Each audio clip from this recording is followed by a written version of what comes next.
Hey there, and welcome to Crime for Sleep.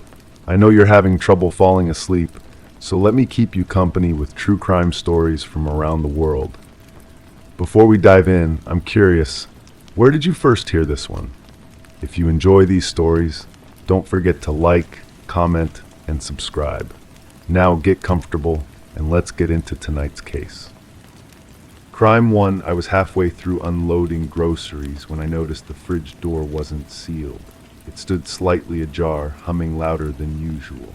At first I thought I'd left it open by mistake, but inside on the top shelf was something I hadn't put there, a glass jar filled with something murky like melted wax or fat. It wasn't mine. I don't buy things in jars. The lid had a faint smear on it, like someone had opened it recently with trembling hands. I live alone.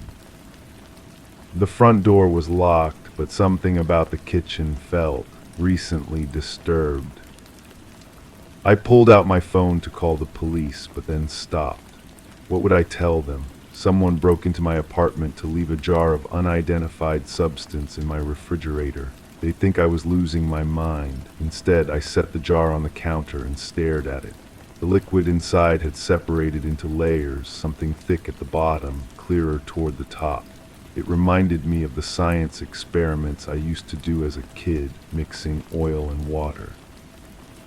The smell hit me when I unscrewed the lid, not rotten exactly, but organic, earthy, like something that had been buried and dug up again. I screwed it back on quickly, my hands already shaking. That's when I noticed the kitchen window was unlocked. I always lock it, always, but the latch was turned and there were smudges on the glass that looked like fingerprints. I called my landlord. He came over within the hour, a stocky man with tired eyes who'd been managing this building for decades. He examined the window, the jar, the refrigerator. His expression grew more serious with each detail. "This happened before," he said quietly. "2 apartments down about 6 months ago. Tenant found things in her kitchen that weren't hers, strange things. We changed her locks, but she moved out anyway." I asked what kind of things. He hesitated, then pulled out his phone and showed me a photo. Another jar, similar to mine, but filled with what looked like soil mixed with something else. Something that might have once been organic matter. "She never figured out who was doing it," he continued. But there were other incidents. Items moved around. Food spoiled faster than it should. Always the kitchen. Always when she wasn't home. The building had security cameras, but they only covered the lobby and the main entrance. Someone could easily access the fire escape at the back of the building. The landlord promised to install new locks and reinforce the windows, but his tone suggested he'd made similar promises before. That night I couldn't sleep. I kept thinking about the jar, which I'd wrapped in newspaper and placed in a bag by the door. I planned to throw it away, but something stopped me. Evidence, maybe, or morbid curiosity. I found myself getting up every few hours to check the kitchen to make sure nothing else had appeared. The next morning I decided to talk to my neighbors. The woman 2 doors down, the one the landlord had mentioned, had left no forwarding address, but the elderly man across the hall remembered her. He described her as nervous, always looking over her shoulder in the final weeks before she moved out. "She asked me once if I'd seen anyone in the hallway who didn't belong," he told me.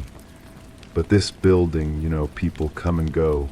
Delivery drivers, maintenance workers, friends of tenants. It's hard to keep track." I asked if he'd noticed anything unusual about my apartment. He paused, his eyes growing distant. "Funny you should ask. I've seen lights on in your kitchen late at night when your car wasn't in the parking lot. Figured you'd gotten one of those timer switches for security." "I don't have timer switches. I'm usually home by evening, and when I'm not, I don't leave lights on." But I didn't tell him that. Instead, I asked when he'd noticed these lights. "Off and on for months," he said. "Always the kitchen window, never the living room or bedroom." I spent the rest of the day researching similar cases online.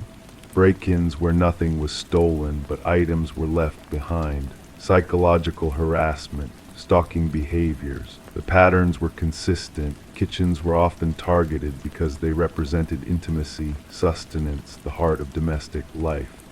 Violating someone's food supply was a form of control, a way to make them feel unsafe in their most private space. But who and why me? I started keeping a journal documenting every detail I could remember. The jar's contents, the timing of the lights my neighbor had seen, the similarities to the previous tenant's experience. I also began checking my apartment more carefully when I came home. Small things seemed out of place, a kitchen chair pulled slightly away from the table, a dish towel folded differently than I remembered. 3 weeks later, I found another jar. This time it was in the vegetable drawer, hidden behind a bag of carrots. Smaller than the first, filled with what looked like ash mixed with something fibrous. Hair maybe, or dried plant matter. The smell was different too, sharper, more chemical. I called the police this time. They took the jar as evidence and dusted for fingerprints, but found nothing conclusive. The officer suggested I install a security system, change my locks, consider staying elsewhere for a few days. Standard advice for harassment cases. But as I packed a bag to stay with friends, I found myself thinking about the previous tenant. Had she been the first victim, or was there a pattern going back further? I asked the landlord for contact information for other recent tenants, claiming I wanted to warn them about the security issues. He was reluctant, but eventually gave me a few names. 2 of them had moved out suddenly, citing personal reasons. One had lived in my apartment before me. I managed to track down that tenant through social media. She agreed to meet me at a coffee shop, but only after I explained the situation. She was a young woman, probably in her early 20s, with nervous energy and eyes that seemed to scan the room constantly. I never reported it, she said quietly. Didn't think anyone would believe me. But yes, things appeared in my refrigerator, in my kitchen, always when I was at work or school. She described jars similar to mine, but also other items. A single photograph of a woman she didn't recognize, a key that didn't fit any lock in the apartment, a handwritten note in a language she couldn't identify.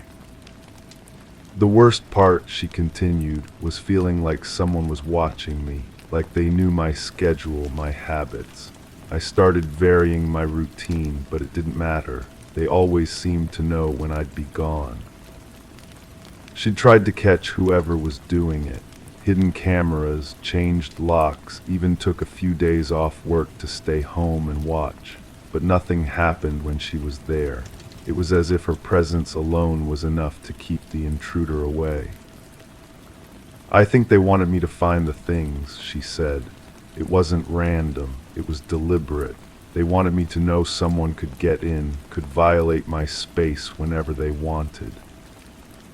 I asked if she had any theories about who might be responsible. She shook her head, but her expression suggested she did have suspicions. There's something else, she said finally. I did some research after I moved out. This building has a history, not just recent stuff, going back years. Tenants who moved out suddenly, complaints about break-ins where nothing was stolen, always the same pattern. She pulled out her phone and showed me a list she'd compiled. Names, dates, apartment numbers, a pattern spanning nearly a decade. All single women, all in their 20s or 30s, all in apartments on the same side of the building. I think someone has access to the building, she said. Someone who knows the layout, the schedules, maybe someone who works here or used to work here, someone who can come and go without attracting attention. I stared at the list, feeling a chill that had nothing to do with the air conditioning. My name wasn't on it yet, but I could see where it would fit. That night, I didn't go to my friend's house. Instead, I sat in my car in the parking lot, watching my apartment building. I wanted to see if anyone approached my unit, if any lights came on in my kitchen window. Around midnight, I saw a figure moving along the fire escape. Too dark to make out details, but someone was definitely there, moving with purpose toward the back of the building. I waited, my heart pounding, phone ready to call the police. The figure disappeared around the corner, and then I saw it, a faint light in what looked like my kitchen window. But I was in the parking lot. My apartment should have been dark. I called the police, but by the time they arrived, the light was gone and there was no sign of anyone on the fire escape. They checked my apartment and found nothing disturbed. No new jars, no evidence of entry, but I knew what I'd seen. The next morning, I met with the landlord again. This time, I brought the list the previous tenant had compiled. His reaction told me everything I needed to know. "Where did you get this?" he asked, his voice tight. I explained about the previous tenant, about the pattern she'd discovered. He studied the list for a long moment, his expression growing darker. "Some of these names," he said finally, "I recognize them, but not all of them lived here. Some were in the building next door or across the street, properties I used to manage." The implications hit me like a cold wave. This wasn't random. Someone was targeting women in buildings managed by the same company, possibly someone with access to multiple properties. Someone who knew the landlord's patterns, the building layouts, the tenant demographics. "I need to make some calls," the landlord said, but his tone suggested he already knew what he'd find. I never got those locks changed. 2 days later, I found a third jar in my refrigerator. This one was different, clear liquid, almost like water, with something small floating in it, something that looked disturbingly like a tooth. I packed my things that afternoon and moved out. I didn't wait for the landlord's investigation or the police follow-up. I just left. But even now, in my new apartment across town, I sometimes find myself standing in front of my refrigerator, heart racing, checking to make sure the door is properly sealed, making sure there's nothing inside that I didn't put there. Because I know now that some violations can't be undone. Some invasions leave marks that never heal. And somewhere out there, someone is still watching, still waiting, still finding new ways to slip inside the spaces where people should feel safe. The tooth is still in police evidence. They never found a match. They never found the person who left it. And sometimes, late at night, I wonder if they ever really tried. I wonder if they knew somehow that this case would never be solved, that the jars would keep appearing in new apartments for new victims, that the only real solution was to run, to start over, to hope that whoever was doing this would eventually lose interest. But I don't think they will. I think this is what they do, what they've always done, and I think I was just another name on a list that keeps getting longer. The fridge was already open when I found it, but I'm beginning to think it was never really closed.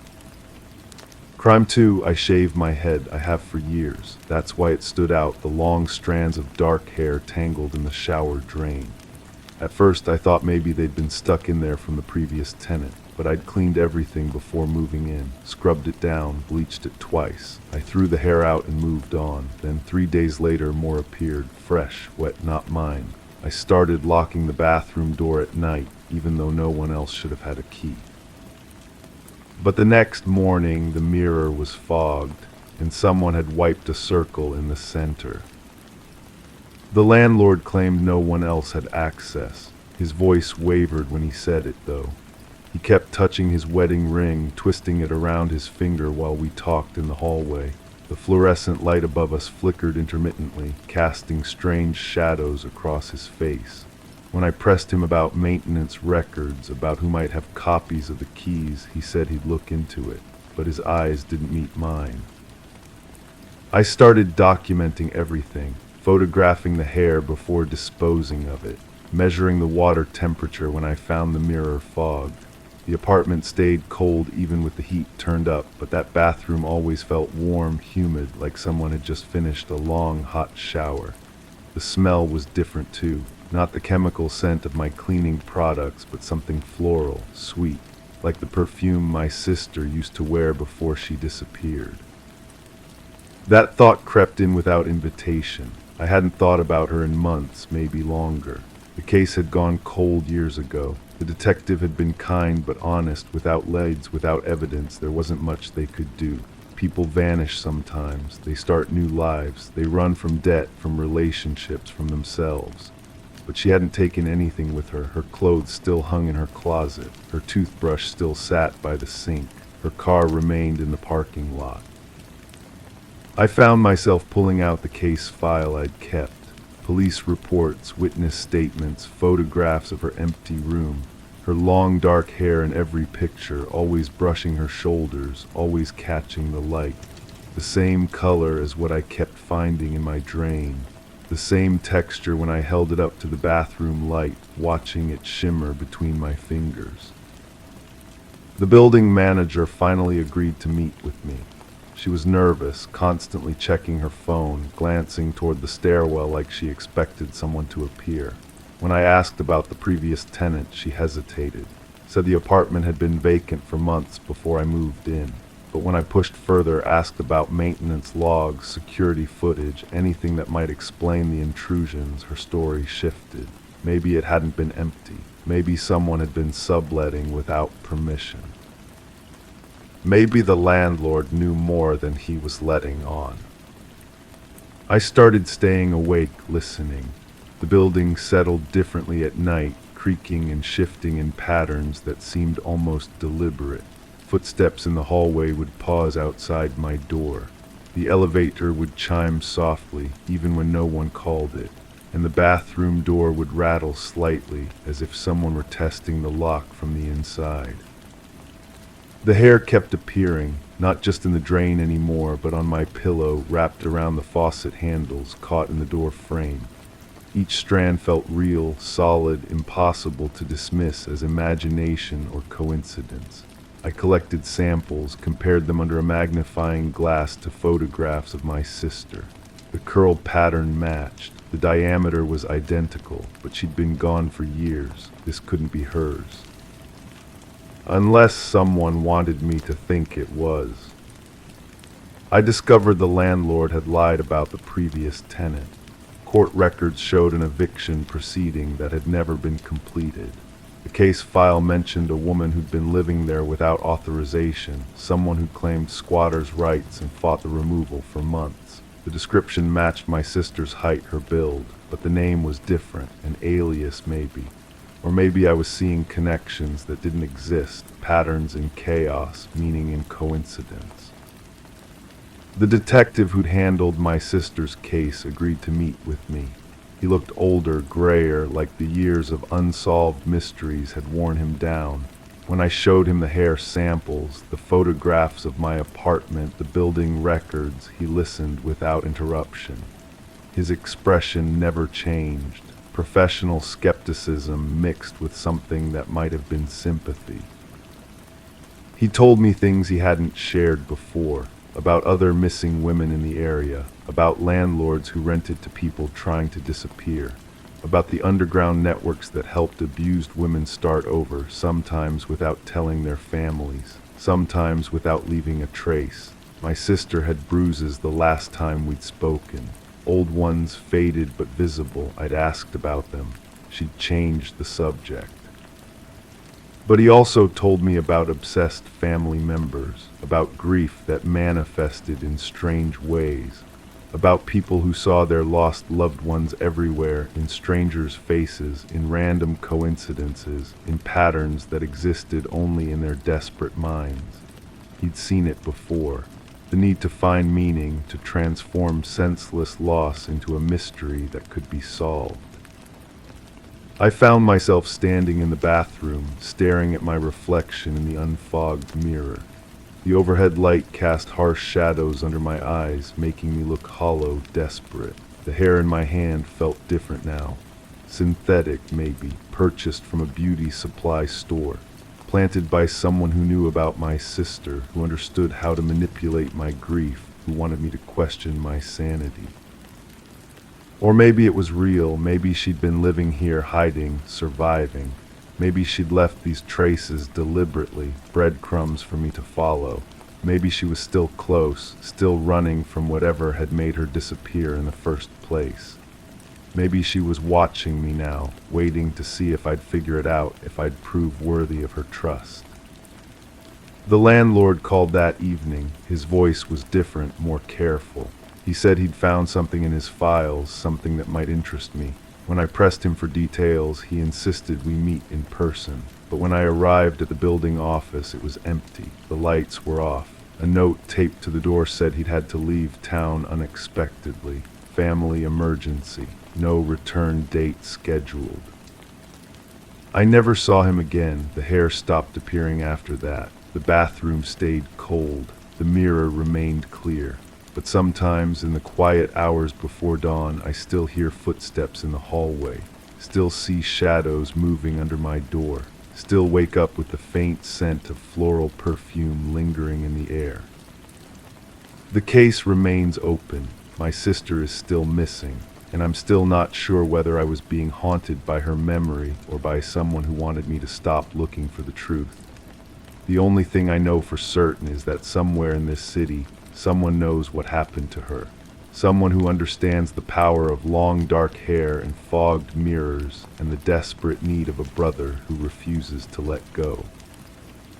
The question that keeps me awake isn't whether she's alive or dead. It's whether I'm the one investigating her disappearance or if I've become part of someone else's elaborate cover-up. And in the darkness of my bathroom, staring at my reflection in that clear, unforgiving mirror, I'm not sure I want to know the answer. Crime 3, I stripped the bed to wash the sheets. When I peeled back the fitted corner, the mattress was warm. Not just a little, it radiated heat like someone had been lying there. I hadn't been in bed all day. I hadn't had guests. There was an indentation in the foam, deep and recent. I pressed my palm into it, and the fabric bounced back slowly as if reluctant to forget the weight. I checked all the windows, all the doors, everything locked, but the hallway smelled faintly like sweat. That night I couldn't sleep in my own bed. I sat in the living room chair, staring at the bedroom door, replaying every detail. The warmth had been concentrated on the left side, where someone smaller than me would naturally curl up. The smell lingered too, not mine, not familiar. Something metallic underneath, like pennies left in a pocket. The next morning I called my landlord. He insisted no one else had keys.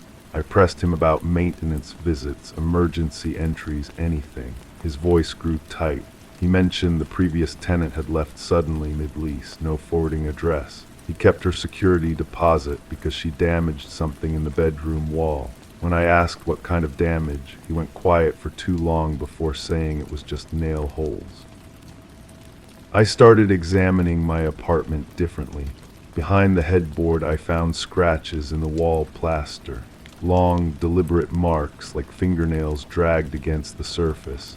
The paint had been touched up recently, but underneath, the gouges were deep. I traced them with my finger, feeling the desperation in each groove. The building manager lived downstairs. She was the type who noticed everything, who got packages, who had visitors, who left their lights on too long. When I mentioned the previous tenant, her expression shifted. She'd been quiet, the manager said, kept strange schedules, always seemed to be looking over her shoulder. The police had come once, near the end, but she wouldn't let them in. Said everything was fine, but her voice through the door hadn't sounded fine. I asked if anyone had seen her leave. The manager shook her head. One day the apartment was occupied, the next it was empty. The landlord had found her belongings still inside, clothes in the dresser, food in the refrigerator, toothbrush by the sink, like she just stepped out for a moment and never returned. That evening I sat on my couch and felt the weight of being watched. The sensation came from the bedroom, persistent and patient. I walked to the doorway and studied the space. The dresser drawers weren't quite flush. I pulled the top one open and found it completely empty, but there was something wedged behind it. A small piece of paper folded tight. On it, someone had written a phone number in cramped handwriting. Below it, 3 words, "He knows where." I stared at those words until they blurred. The handwriting was feminine, hurried. The paper was soft from being handled, folded and unfolded many times. I called the number. It rang once, then went to a generic voicemail. I hung up without leaving a message. The warm mattress made sense now. Someone had been in my apartment, but not to steal. They'd been looking for something or someone. I thought about the scratches on the wall, the way they angled downward. Not anger marks, panic marks. Someone had been trapped. I started sleeping with my bedroom door closed and a chair wedged under the handle, but the sounds began anyway. Soft movements in the wall behind my bed, not mice or settling wood, something more deliberate. I pressed my ear to the plaster and heard what sounded like muffled breathing. When I knocked on the wall, the breathing stopped. The building was old, with shared walls and strange angles. I began mapping the space between apartments, measuring where sounds might travel. The wall behind my bed backed up to a storage area beneath the stairs. I'd never seen anyone access it, never noticed a door. But when I went looking, I found a narrow panel that looked like part of the wall trim. It wasn't locked. Inside was a crawl space, barely tall enough to crouch in. The air was stale and warm, like breath held too long. Someone had been living in there. A sleeping bag, water bottles, empty food containers, and photographs, dozens of them all taken through windows. My windows, pictures of me cooking, reading, sleeping. Some were weeks old based on what I was wearing, but the most recent ones showed the previous tenant. Her terrified face pressed against the bedroom window, mouth open like she was screaming. I understood then why she'd left everything behind, why the police visit hadn't helped. How do you explain that someone is living in your walls, photographing your every moment, waiting? The scratches weren't from fingernails dragged in frustration. They were from someone trying to claw their way through the wall, trying to escape something behind them in the dark. I gathered the photographs and left the building that night. I never went back for my things. But sometimes when I'm lying in bed in my new place, I think about that warm mattress. About how long someone might have been watching before I noticed. About how the breathing in the walls had stopped when I knocked, but never really gone away. The phone number from the folded paper still calls me sometimes. No one speaks, but I can hear breathing on the other end. Patient breathing, waiting breathing. The kind that says this isn't over. The kind that knows where I sleep now. Crime 4, I wanted to repaint the bedroom, something neutral, calm. As I scraped off the old paint near the closet, I hit a rough patch, gouges in the wall beneath, deep, uneven scratches like someone had clawed through plaster with their bare hands. I lined in. The grooves weren't random. They curved, repeated, like a pattern, like words. When I shined a light across them, I saw fingernail fragments stuck in the deeper grooves, and embedded in the corner a small piece of something white, porcelain maybe. Or bone. I'd lived in this house for 3 years. The previous owner had been an elderly woman who'd passed away peacefully, according to the realtor, natural causes. The family had been eager to sell quickly, which explained the reasonable price. I'd never questioned it. The house felt right, quiet, safe. I took photos of the scratches with my phone, the camera flash revealing details I'd missed. The marks weren't just random clawing, they formed shapes, letters, The word help appeared clearly in one section, carved so deep it had penetrated the drywall. Below it, something that looked like can't, but the final letter was obscured by years of paint buildup. The smell hit me then, sweet and sour like flowers left too long in water. I'd noticed it before, faintly, usually when the weather was humid. I'd assumed it was old carpeting or poor ventilation. Now it seemed to be coming from inside the wall itself. I called the realtor. She sounded surprised to hear from me after so many years, but her tone shifted when I mentioned the scratches. There was a pause, then she asked if I'd found anything else. When I described the smell, she went quiet for a long moment. The family never mentioned anything like that, she said finally. But there was something odd about the sale. The daughter seemed nervous. She kept asking about the bedroom specifically, whether we'd need to do any work on it before showing. I hung up and stared at the wall. The scratches seemed deeper now, more deliberate. I touched one of the grooves with my fingertip. The plaster was rough, aged, but the scratches themselves had a different texture.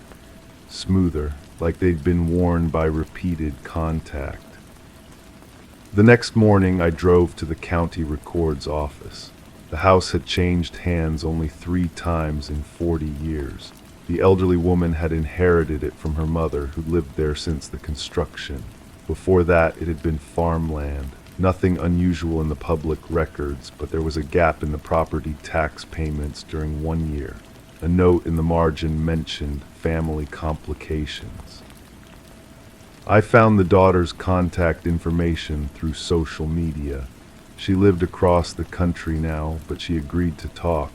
Her voice was tight, careful when I explained who I was.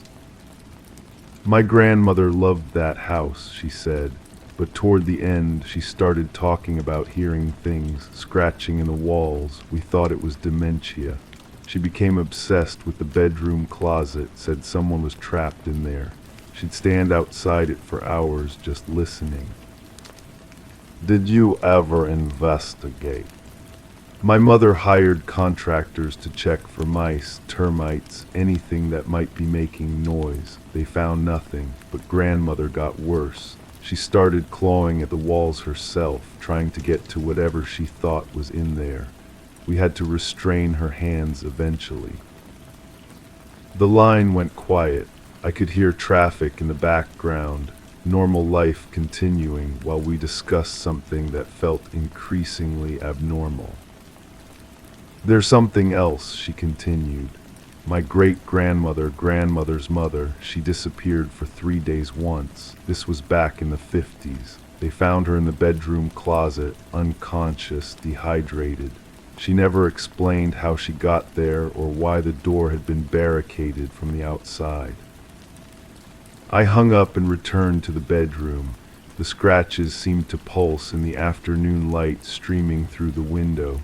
I pressed my ear against the wall. Silence. But there was something about the quality of that silence that felt different, dense, expectant. I borrowed a stethoscope from a neighbor who worked as a nurse. The wall revealed layers of sound when I listened carefully. House settling, pipes in adjacent rooms, the hum of electrical systems. But in one spot near the deepest scratches, there was something else. A hollow space, larger than the standard gap between studs. The hardware store clerk recommended a small handheld saw for cutting through drywall. I worked carefully, following the hollow sound.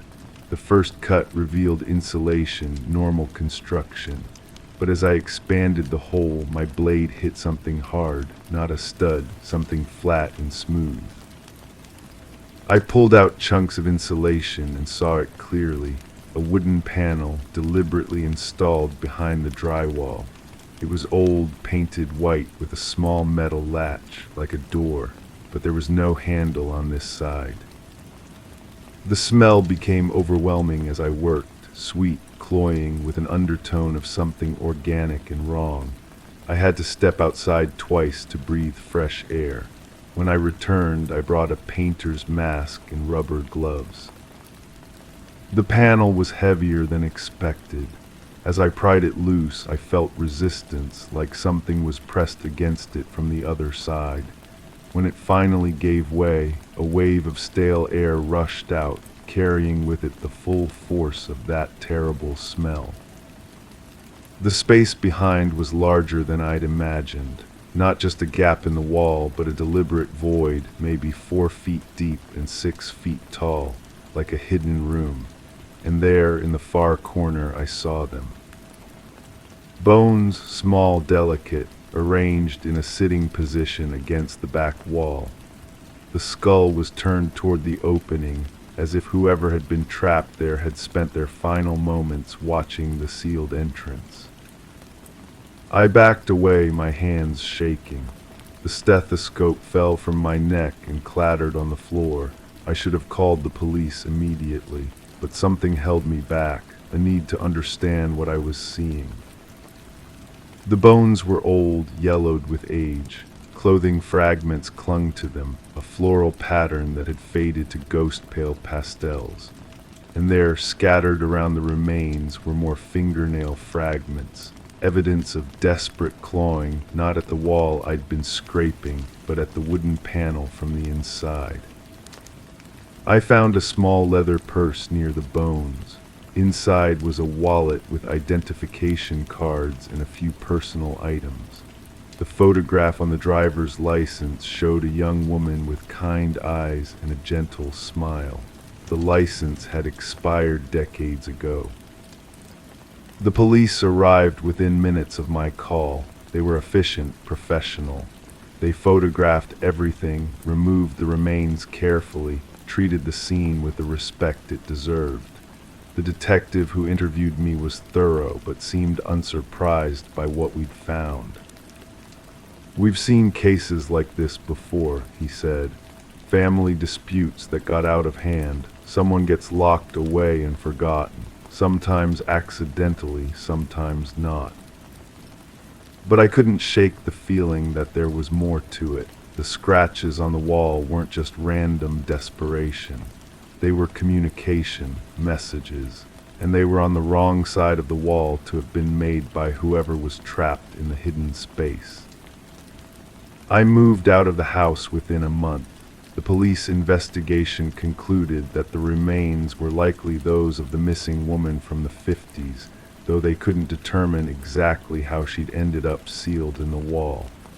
The case was filed as a historical death, no charges filed, no one left to prosecute. But I still think about those scratches, the ones I found first, carved into the wall from the bedroom side. Someone had been trying to claw their way into that space, not out of it. Someone had known she was there, had tried to reach her. And they'd left their fingernails embedded in the plaster, evidence of their desperate attempt to save her. I wonder if that someone was the grandmother, driven mad by guilt and the sound of scratching that only she could hear. Or if it was someone else, someone who'd known the truth all along but had been too afraid to speak it. The house sold quickly to a developer who tore it down within weeks. Now there's a small office building on the lot, clean and modern, with no trace of what came before. But sometimes when I drive past, I slow down and listen. The scratching has stopped. The messages have been silenced. And I'm not sure if that's a relief or a tragedy. I'm 5, I don't use the fireplace, haven't touched it since moving in. But yesterday the living room smelled faintly of burnt wood. I crouched down and opened the grate. Inside was a mound of warm ash, fresh. Someone had burned something, paper mostly. I could see the curled corners of blackened pages. In the back something glinted, a button, metal, scorched, still intact. The smoke detector hadn't gone off, and the latch on the back of the chimney was unhooked, like someone had entered from above. I held the button up to the light. It was brass, heavy, with an anchor etched into its surface. The kind you'd find on a naval uniform or expensive coat. The metal was warm against my palm, and I could smell something else beneath the ash, cologne maybe, or aftershave. Something masculine and expensive. The real estate agent had mentioned the previous tenant left abruptly. Packed up overnight, she said, left most of his belongings behind. The landlord had cleared everything out before I moved in, but apparently missed a few things, like the key I found taped under the kitchen sink, like the stack of unopened mail still arriving for someone whose name I couldn't pronounce. I started paying attention to the fireplace after that. Every few days I'd find fresh ash, always warm, always smelling of burnt paper and something else, something organic that made my stomach turn. I installed a camera, one of those small ones that connects to your phone. The footage showed nothing but darkness, static, then blank screens. Someone knew about the camera. The neighbor across the street, an elderly woman who spent most of her day watching from her window, told me she'd seen someone on my roof during the storm last week. Tall figure, she said, moving around the chimney area. She'd assumed it was me, checking for damage, but I'd been out of town that entire week, staying with my sister while she recovered from surgery. I called the police. The officer who came was young, eager, took notes on everything. He examined the fireplace, the button, the unlocked chimney latch. He asked about the previous tenant, about enemies, about anyone who might have keys. I showed him the camera footage, or lack thereof. He promised to look into it, said he'd check with the landlord about the previous tenant's forwarding address. That's when I learned the previous tenant had died 3 months before I moved in. The officer's face changed when he made the call. The landlord had lied, he said. The apartment had been empty for months. No one had lived here since the previous tenant's death. So whose belongings had been cleared out, whose mail was still arriving. The officer made more calls, his voice becoming more urgent with each conversation. The previous tenant had been a merchant marine officer, retired, lived alone, no family. He died suddenly, heart attack, the coroner said, but there had been questions. Neighbors reported strange smells, odd visitors at unusual hours. The investigation had stalled when no next of kin came forward to claim the body. I pulled out the button again, studying the anchor etching. The officer nodded grimly. Military naval insignia, he confirmed, could have belonged to the previous tenant. But why was someone burning his papers, and who had access to the apartment? That evening I went through the mail that had been accumulating. Most of it was junk, but there were bank statements, insurance documents, letters from what appeared to be former colleagues. One envelope was different, heavier paper, handwritten address. Inside was a single photograph, the previous tenant in his uniform, standing next to a woman I didn't recognize.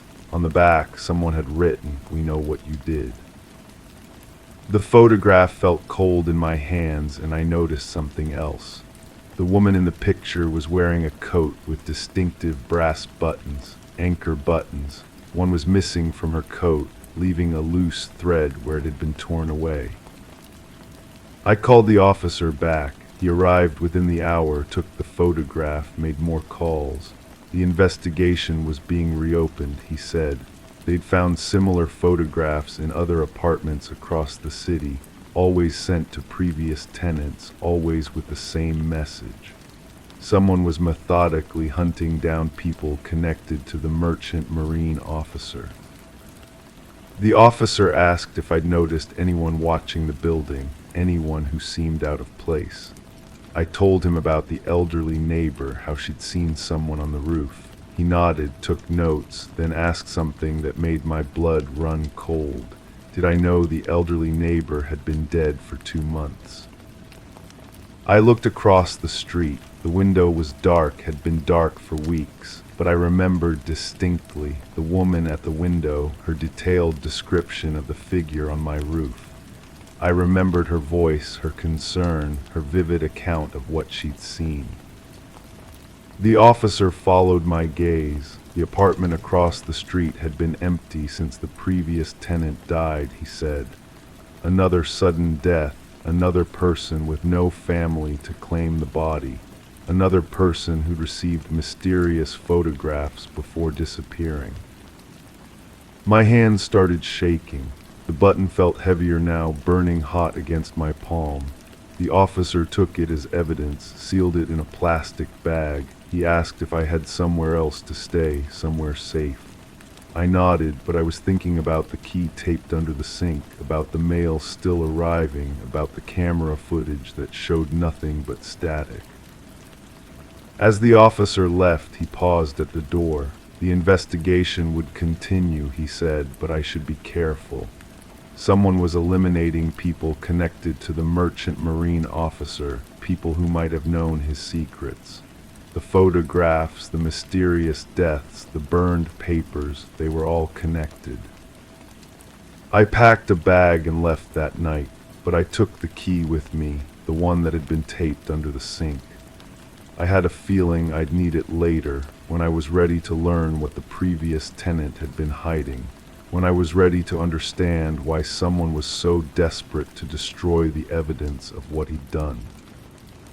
The fireplace was cold when I left, but I could still smell the smoke, still feel the heat from that brass button.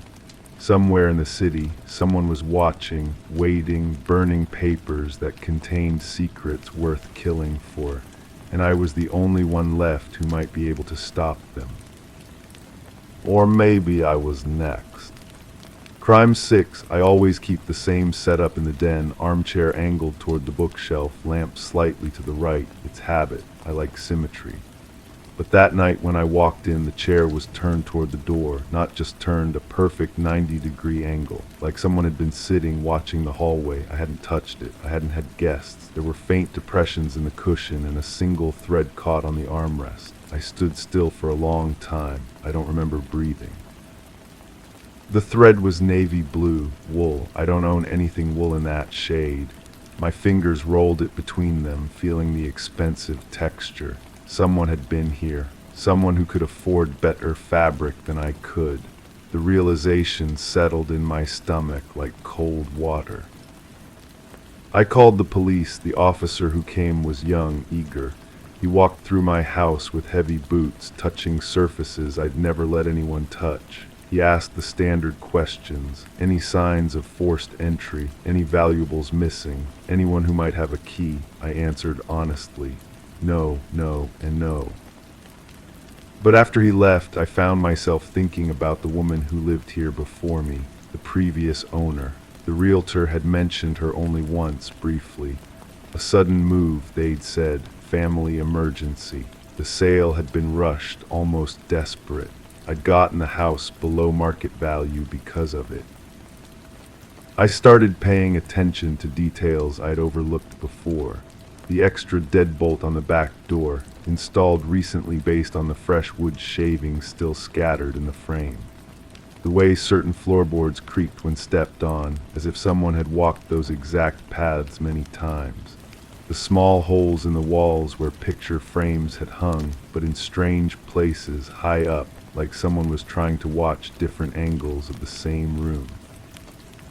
My neighbor mentioned seeing a car parked across the street several nights that week, always the same dark sedan.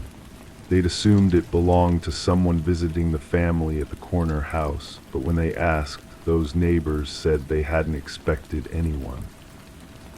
I began leaving subtle markers around the house, a hair across the back door, a book positioned precisely on the coffee table. Small things only I would notice if they were disturbed. Within days, the hair was gone. The book had been moved exactly 1 inch to the left. Someone was still coming in. The locksmith I called was an older man with permanent grease under his fingernails. He examined my locks with the patience of someone who'd seen everything. "These are good locks," he told me, running his thumb over the cylinders. "But see this, tiny scratches around the keyhole. Fresh ones, someone's been picking these. Professional work too, not some kid with a paper clip." I asked him to change everything, every lock, every key. I wanted to feel safe again, but as he worked, he kept glancing toward the den. Finally, he asked if I'd had the carpet cleaned recently. There were water stains near the armchair, he said, dark ones. The kind that suggested something had been spilled and cleaned hastily, but not thoroughly enough. That night I couldn't sleep. I kept thinking about those stains, about the way the previous owner had left so suddenly. I pulled up property records online, searching for her name, her history. What I found made my hands shake. She'd filed 3 police reports in the months before she moved. Harassment, someone following her. Break-ins where nothing was stolen, but personal items were moved, touched, rearranged. The reports painted a picture of psychological warfare. Someone who wanted her to know they could reach her anywhere, anytime. The final report was different. She'd called about finding photos. Pictures of herself taken from outside her windows, from across the street, from angles that suggested someone had been watching for weeks. The photos had been left on her kitchen counter while she slept. When she woke up, there they were, arranged in a neat line like a progression of her daily routine. I realized I hadn't been the target of a random break-in. I was living in someone else's nightmare. The person who had tormented her didn't know she'd moved. They were still playing the same game, still following the same patterns. The chair facing the door wasn't random placement, it was positioned for surveillance. Someone had been sitting there, waiting, watching for her to come home.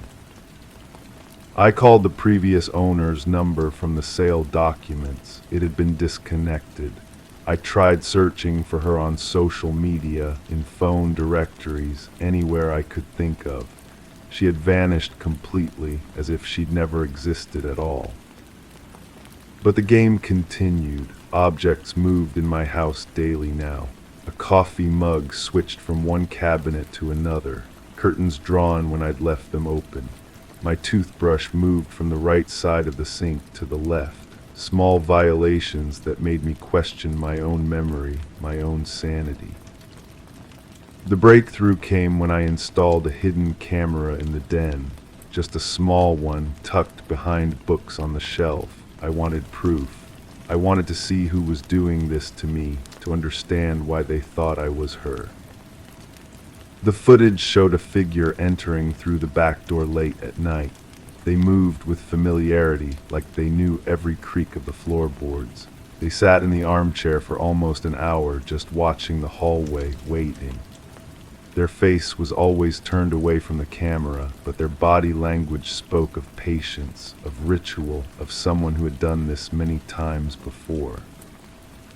What disturbed me most was how comfortable they seemed. They adjusted the lamp. They picked up one of my books and read a few pages. They even made themselves a cup of tea in my kitchen, washing the mug afterward and putting it back exactly where it belonged. This wasn't random harassment. This was someone who felt they had a right to be here. I took the footage to the police. The same young officer reviewed it with growing concern. He asked if I'd considered staying somewhere else until they could investigate further. But where could I go? This person had keys. They knew my routines. If they wanted to find me, they would. The investigation moved slowly. No fingerprints on file. No clear image of the intruder's face. No neighbors who remembered seeing anything suspicious on the nights in question. The case became just another file in an already overwhelming stack. I started sleeping with a baseball bat beside my bed. I changed my routines, came home at different times, parked in different spots. But still, the small violations continued. A window left open when I was certain I'd closed it. Food missing from my refrigerator. The armchair always turned toward the door when I came home. Then I found the journal, hidden behind a loose baseboard in the bedroom closet, wrapped in plastic like someone had wanted to preserve it. The handwriting was feminine, careful. It belonged to the previous owner. The entries detailed months of escalating harassment, someone watching her house, following her to work, calling and hanging up, breaking in just to move things around to let her know they'd been there.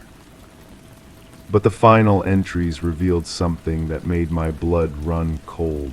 She'd figured out who it was, a former partner who couldn't accept that their relationship was over.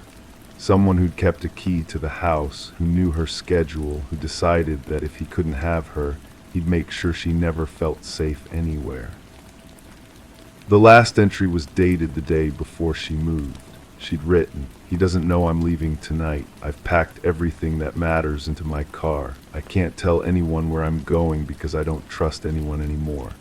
I just hope whoever lives here next doesn't have to go through what I've been through. But knowing him, he won't stop coming here for a long time. This house will always feel like his territory to him." She'd left the journal as a warning, as an explanation, as an apology to whoever came after her. I read those words sitting in the very chair he'd been using to watch for her return, the same chair he still turned toward the door every night, still hoping she'd walk through it. I understood then that I wasn't just living in her house, I was living in his obsession. He was waiting for someone who would never come home again. The police couldn't do anything with a journal and speculation. Without a name, without proof of current crimes, they said I should consider moving. Find somewhere else to live. Start over somewhere he'd never think to look. But I've been thinking about that differently lately. She ran because she was afraid. She disappeared because she thought it was her only option. Maybe it was for her, but I'm not her, and this is my house now. My sanctuary that someone else is trying to turn into their hunting ground. I still find the chair turned toward the door most nights. I still notice small things moved around, touched, rearranged. But now I move things too. I leave messages of my own.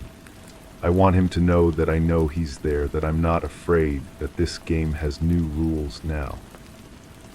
Some nights I sit in the chair myself, facing the door, waiting, wondering if tonight will be the night he realizes he's been playing with the wrong person, wondering what will happen when he finally understands that his obsession brought him to someone who won't disappear as easily as she did. The chair is still facing the wrong way, but maybe that's exactly where it needs to be. Crime 7, the tub was clean the night before. I always rinse it out. But that morning there were streaks of dark mud down the sides as if someone had climbed in with filthy boots and sat still. No footprints on the floor, no smears on the tiles, just the tub dirtied from inside out. The drain was partially clogged with something thick like moss. The bathroom door had been locked from the inside. I had to force it open with a butter knife. My roommate was already gone for work. She left before dawn like always. Her coffee mug sat cold on the counter, lipstick print still visible on the rim. The front door was locked, deadbolt engaged, all windows secure. Yet someone had been in our bathroom, using our tub, leaving behind earth that smelled of rain and decay. I called the landlord first. He insisted nobody else had keys. Then I called her workplace. She'd arrived on schedule, her supervisor confirmed. Normal morning routine, nothing unusual.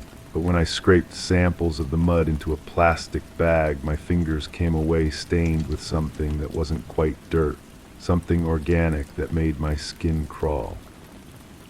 The police officer who responded was younger than expected, fresh uniform, notebook too clean. He photographed the tub, asked standard questions about break-ins and missing items. Nothing was taken, no signs of forced entry. He suggested sleepwalking, maybe a practical joke. His pen clicked repeatedly as he wrote. The sound echoed off bathroom tiles, sharp and mechanical. I scrubbed the tub that afternoon, but the stains had set deep into the porcelain.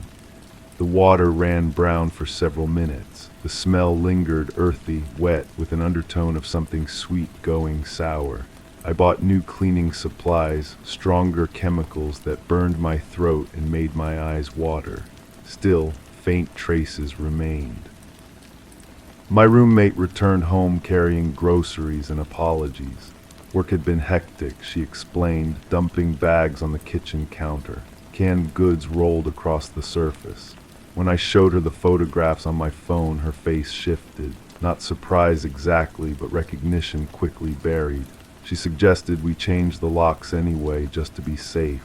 Her voice was steady, but her hands shook as she unpacked milk and bread.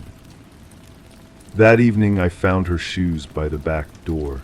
Canvas sneakers, normally white, now stained with the same dark earth.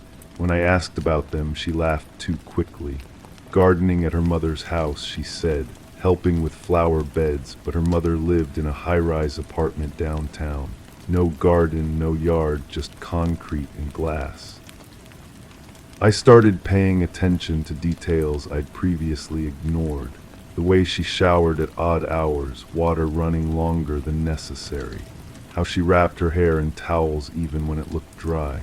The small plastic bags she threw away without explanation, buried deep in kitchen trash.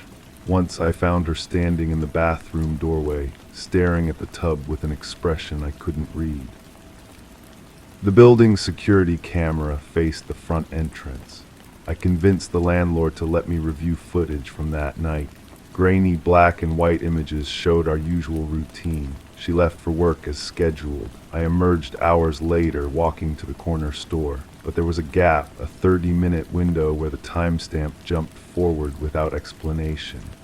Technical malfunction, the landlord insisted, happens sometimes with older systems. Her behavior grew stranger over the following days. She avoided the bathroom entirely, using the guest powder room instead.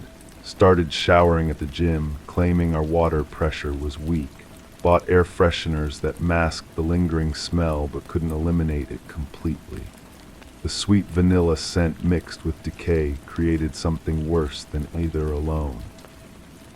I discovered the real evidence while doing laundry. Hidden at the bottom of the hamper, beneath weeks of accumulated clothes, was a pair of dark jeans. They were damp despite sitting there for days, and they reeked of that same earthy smell. The knees were caked with mud and something else, something that looked like oil but felt different between my fingers, thicker, more viscous. When I confronted her, she sat at the kitchen table with her hands folded.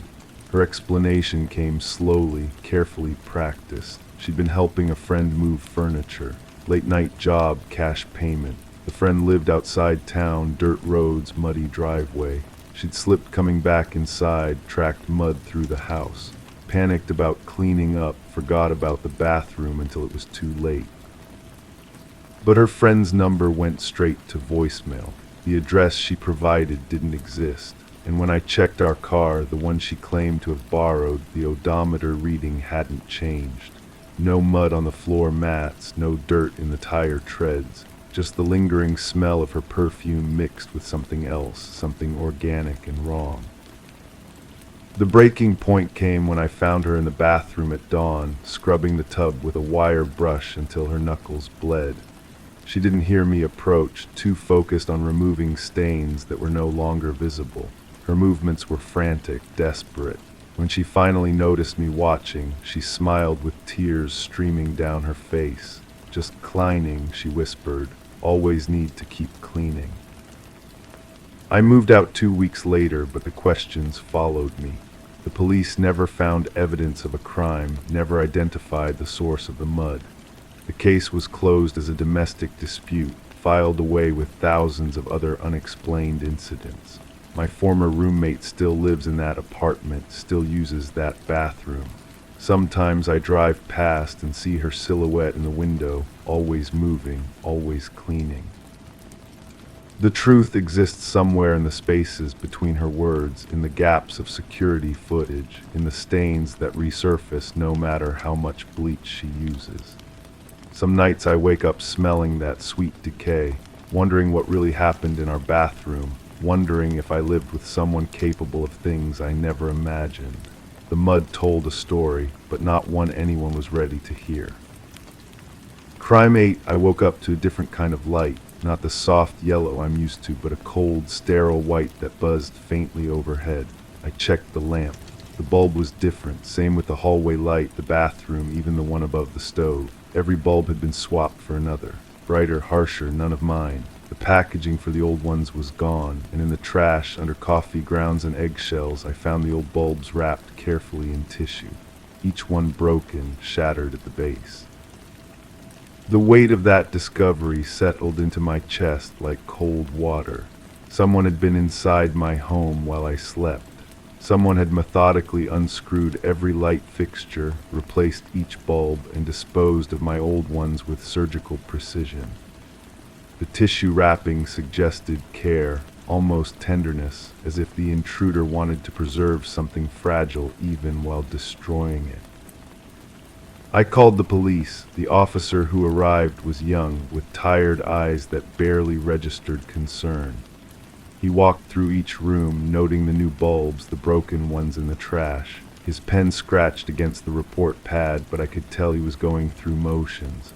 No signs of forced entry, nothing stolen, no fingerprints on the smooth glass surfaces, just light bulbs, different light bulbs. The officer suggested I change my locks anyway, maybe an ex-partner with a key, maybe a landlord who forgot to mention maintenance. His explanations felt hollow against the precision of what had happened. This wasn't random, this wasn't maintenance. This was deliberate, calculated, personal. I started asking neighbors. The woman next door remembered seeing a utility van parked outside during the afternoon. White, she said, with magnetic signs on the doors. She couldn't remember the company name, but she thought it was electrical work. The man across the street had noticed someone in coveralls going up my front steps. Nothing unusual about that. Workers came and went in the neighborhood regularly.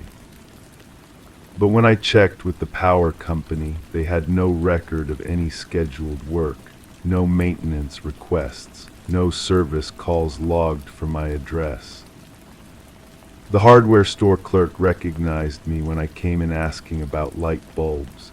I'd been a regular customer, always buying the same warm-toned bulbs, but he remembered someone else asking about my purchases recently. A person in work clothes claiming to be doing electrical updates for several houses in the area. They'd asked specifically about what types of bulbs I usually bought. The clerk had been helpful, even pulled up my purchase history to show the pattern. I felt my skin prickle as he told me this. Someone had been studying my habits, learning my preferences, planning. The investigation I started doing on my own led me to public records. I discovered that my house had been the scene of something else entirely several years before I moved in. A woman had lived here alone. She'd reported multiple break-ins, but like my case, nothing was ever stolen, just small changes. Items moved, personal belongings rearranged. The police reports described her as increasingly paranoid, unreliable. The case was eventually closed when she stopped calling. I found her name in the local obituaries from 2 years ago, died in her sleep at a care facility. The obituary mentioned her struggle with anxiety and depression in her final years. It mentioned how she'd become convinced that someone was watching her, entering her home, changing things to make her question her own memory. The funeral director remembered her. He described a woman who'd become isolated, fearful. She talked about lights being different, about waking up to changes she couldn't explain. Her family had eventually moved her to assisted living, believing she was experiencing early dementia. She died there, still insisting that someone had been in her house, still claiming that the lights were wrong. I started photographing everything in my home, every object, every detail, every angle. I date-stamped the images and stored them on multiple devices. When I woke up the next morning, I compared. The coffee mug I'd left on the counter was in the dishwasher, clean and dry. The book I'd been reading was bookmarked 3 pages ahead of where I'd stopped. The thermostat had been adjusted down by 2 degrees. The photographs confirmed what I was beginning to fear. Someone was still coming inside. I installed cameras, hidden ones, recording continuously, but each morning I found gaps in the footage. Clean cuts in the timeline where hours of recording had been deleted. The technology felt useless against someone who understood it better than I did. The locksmith I hired was professional, thorough. He replaced every lock, every deadbolt, every window latch, but he also told me something that made my blood run cold. The old locks had been picked multiple times, scratches on the metal that he recognized as the signature of someone very skilled, someone who'd been practicing. I realized I was living the same experience as the woman who died. The same pattern of subtle intrusions, the same dismissive police reports, the same growing isolation as people stopped believing my concerns were rational. But I found something she hadn't. Hidden in the basement, behind a water heater, was a small notebook, handwritten entries in different ink colors, different pens. Observations about the house, about routines, about the people who lived here. The entries spanned years, multiple residents, multiple victims. The handwriting was careful, methodical. Clinical observations about sleep patterns, work schedules, personal habits. The notebook described the woman who lived here before me in detail that could only come from extensive surveillance. It described her growing paranoia, her calls to police, her eventual breakdown, and it described how easy it had become to convince everyone that she was losing her mind. The final entries were about me, my routines, my responses, my reactions to the light bulbs. Someone had been watching, learning, planning the same psychological campaign that had destroyed the previous resident. I took the notebook to the police. The same young officer looked through it with the same tired eyes. He suggested I might have written it myself, that the stress of the situation might be affecting my memory, my judgment. He recommended I speak with a counselor. I still live in the house. I still check the lights every morning. Sometimes they're different, sometimes they're not. I've stopped calling the police. I've stopped talking to neighbors about it. I've learned to live with the knowledge that someone is watching, someone is waiting, someone is systematically trying to make me question my own reality. The notebook is hidden now, somewhere safe, but I know it's only a matter of time before they find it, before they decide I've learned too much, before they decide I need to disappear like the woman before me. I wake up each morning wondering if today will be the day I find something worse than changed light bulbs. Something that will make everyone believe I've finally lost my mind. Something that will make me the next obituary in the local paper, another victim of anxiety and depression who died believing in impossible things. The light above my bed is burning brighter tonight, harsher. It wasn't like this when I went to sleep, and somewhere in the walls I can hear the faint sound of someone breathing. Crime 9, I don't hang curtains, never have, but when I came back from the grocery store, both windows in the living room were covered in sheer white panels I'd never seen before.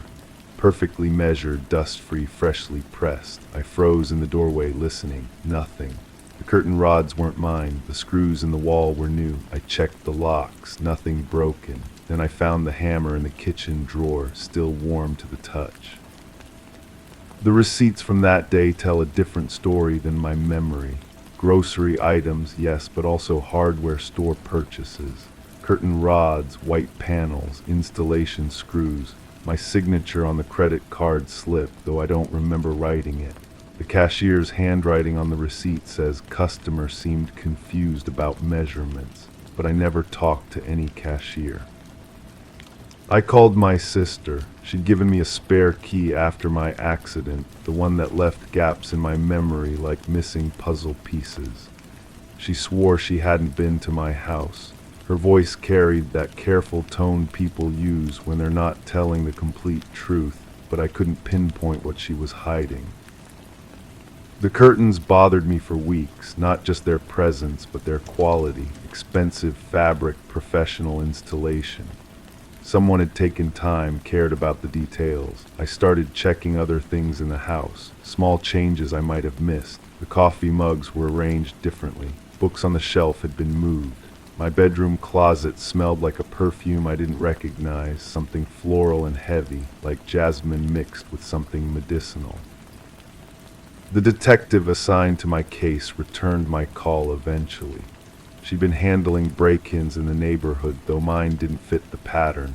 Nothing stolen, no damage, just additions. She mentioned other reports. A woman found new plants in her garden.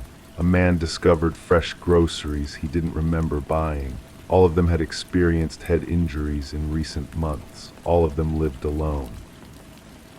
I started keeping a journal, writing down everything I did each day. Simple activities became evidence. Did I really go to the post office yesterday? The stamp in my pocket suggested yes, but I couldn't remember the conversation with the postal worker. The journal entries in my own handwriting described conversations I couldn't recall, purchases I didn't remember making. The smell in my closet grew stronger. I found a small bottle of perfume hidden behind my winter coats, still in its shopping bag. The receipt showed a purchase date I couldn't account for, made at a department store I rarely visited. The salesperson had written a note on the receipt. Customer insisted this was her mother's favorite scent. My mother had been dead for 10 years. She never wore perfume. My sister visited unannounced. She moved through my house like she'd been there recently, knowing exactly where I kept the coffee, commenting on how nice the curtains looked.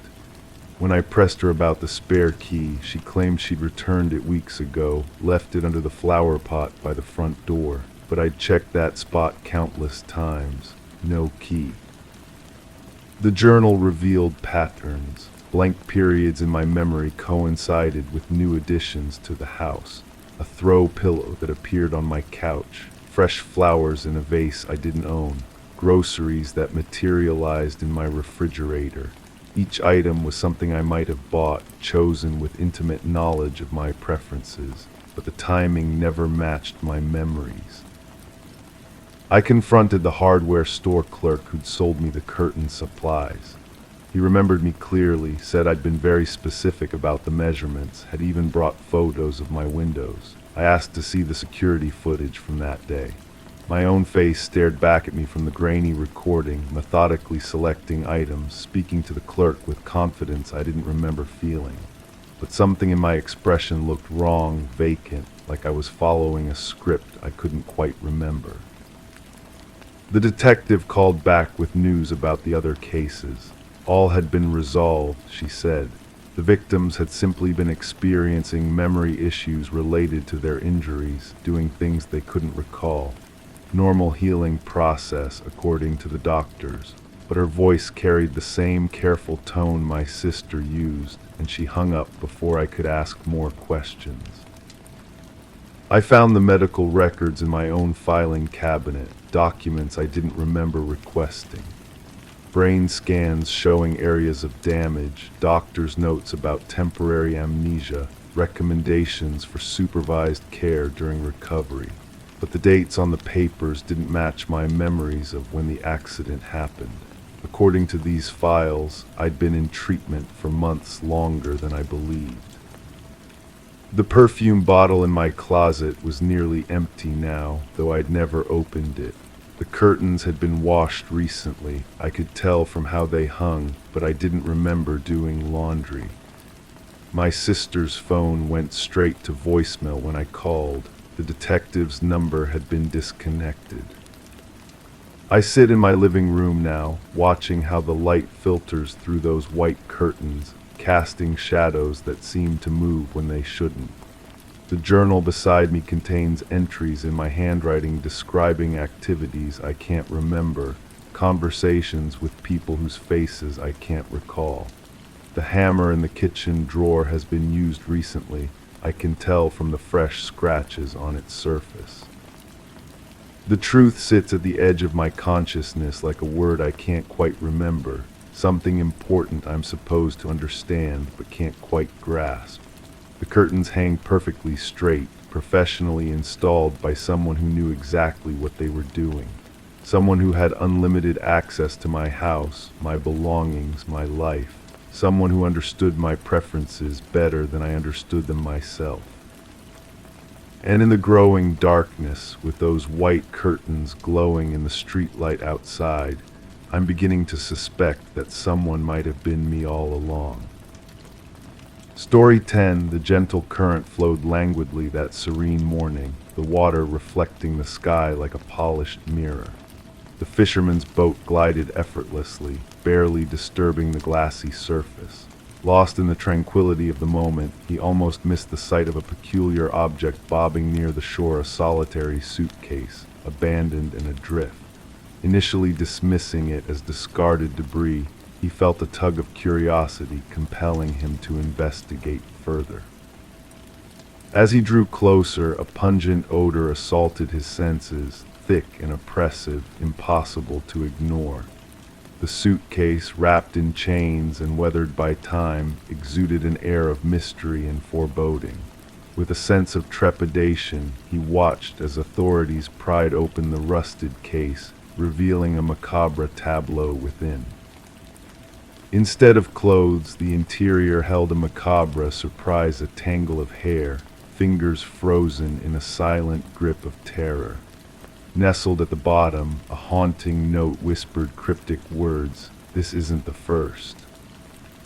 Detective Sarah Mercer arrived at the somber scene, a handkerchief pressed delicately to her nose to ward off the stench of death. The victim, a woman in her 30s, lay motionless on the shore, her once luminous features now dulled by the ravages of water and time. The meticulous work of the medical examiner unfolded methodically, each detail catalogued before the body was solemnly removed. What struck Mercer amidst the grim tableau was not just the brutal disposal of the victim, but the eerie sense of reverence in her presentation. Nails impeccably manicured, hair styled with care, dressed in garments of opulence, a stark contrast to her watery grave.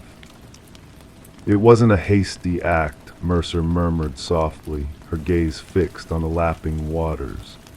She was arranged, almost like a tragic exhibit.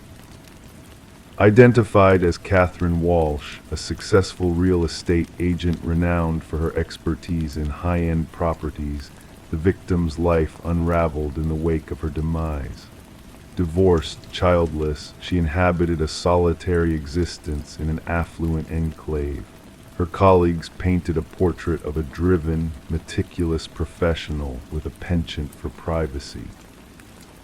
Reports surfaced of her abrupt disappearance, flagged by her concerned assistant when she failed to materialize for a crucial showing to elite clients. She wouldn't have missed it, the assistant attested adamantly. That sale would have been her crowning achievement. Scouring Walsh's meticulously curated modernist abode, investigators unearthed a facade of perfection, every corner pristine, every surface immaculate. An anomaly emerged in her home office, a drawer slightly ajar revealing a leather-bound journal. The final entry spoke of unseen eyes. "He's watching again. Same car, different plates." Digital breadcrumbs led Mercer down a labyrinthine path of obsession and fixation. Walsh's inbox overflowed with cryptic messages bearing the chilling refrain, "I see your perfection." An eerie pattern emerged, a sinister dance of surveillance and scrutiny. Connecting the dots, Mercer intuited a chilling truth: the killer, a meticulous puppeteer orchestrating a macabre performance of perfection and decay. A breakthrough emerged from an unlikely source, a pawnshop proprietor recognizing Walsh's distinctive emerald necklace among his wares. The culprit, Michael Linden, a nondescript maintenance worker, unraveled before the watchful eyes of justice. Surveillance footage unveiled Linden's clandestine visits to Walsh's domain, a pattern of intrusion veiled by the guise of routine maintenance. His apartment, a facade of normalcy, harbored a trove of dark secrets, photographs of Walsh and others, captured in moments of vulnerability. An eerie shrine bore witness to his twisted fixation, a mosaic of obsession and possession. Confronted with irrefutable evidence, Lyndon remained stoic, his facade of innocence crumbling under the weight of truth. They were flawed, he intoned impassively. Their perfection was a mirage, a lie I had to correct. The trial unveiled a chilling narrative of meticulous stalking and calculated violence. Lyndon's victims, all women of similar bearing to Walsh, fell prey to his deranged quest for perfection. Families stood in silent vigil as justice proclaimed a life sentence, sealing Lyndon's fate in a prison of his making. For Mercer, the case closed, yet shadows of doubt lingered. What drove Lyndon to such depths of depravity? What fractured fragment of his own soul sought absolution through these heinous acts? The river whispered its timeless melody, carrying secrets downstream, its waters a mirror of forgotten sins. In Mercer's precinct, a stark reminder lay on her desk, the haunting remnants of Lyndon's meticulous diaries, a testament to the darkness that lurks beneath the veneer of normalcy. For in the deepest recesses of seemingly ordinary lives, monsters may dwell, hidden from view, biding their time until the mask of perfection slips, revealing the grotesque truth that lies within. Story 11, The Hidden Watcher. The realtor's listing spoke nothing of a basement. The blueprints held no hint of its existence. Yet as the family unraveled the worn carpet, a door emerged, concealed beneath. A weighty, rusted-handled beckon. It took 3 sets of hands to pry it ajar. Stale air billowed forth, saturated with the fragrance of moist earth. Steps descended into obscurity. They anticipated storage. Instead, they encountered a solitary chair, a lone light bulb swaying overhead. And on the wall behind, a line of photographs of themselves. The Mercer family had settled into the suburban dwelling amidst the wintry chill, when darkness descended prematurely and the bare trees of the neighborhood stood stark against the cold heavens. The aged 2-story abode, with its weathered siding and groaning floorboards, exuded character, they reassured themselves. Character and history. What they had not foreseen was the abundance of history housed within the walls, or how violently it would intertwine with their present. Detective Sarah Connors arrived at the scene alongside her partner, the crime scene unit already cordoning off the area with fluttering yellow tape. Mrs. Mercer's tremulous voice had relayed the discovery beneath their living room floor. "We must document everything before anyone else descends," Connors directed, donning latex gloves with practiced ease.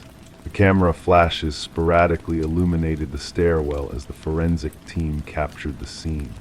The wooden steps groaned beneath their weight. The basement, a compact space akin to a standard bedroom, featured concrete walls painted a dreary gray. The solitary chair was affixed to the floor at the room's center. Overhead, the stark bulb cast angular shadows, revolving slowly in an unseen current. Yet it was the photographic array that seized attention, 37 images meticulously aligned in chronological sequence. "These trace back nearly 4 weeks," Connor's partner remarked, scrutinizing the timestamps inscribed on the backs of the prints. "Observe this one: Mrs. Mercer asleep on the sofa, Mr. Mercer at the dining table, the children in their chambers." The inquiry unveiled no signs of intrusion, no shattered windows or tampered locks. The security system had never been activated. Nothing had been pilfered. Merely their privacy had been violated, along with any semblance of security the family had harbored. Forensics uncovered numerous fingerprints throughout the basement, predominantly belonging to previous proprietors of the residence. Records disclosed the house changing hands 6 times in the preceding decade, each family vacating within a year's span and selling at diminishing prices. None had mentioned unearthing a basement. We must interview every former owner, Connor stipulated, flipping through her notepad. The case grew increasingly disconcerting as they retraced the property's history.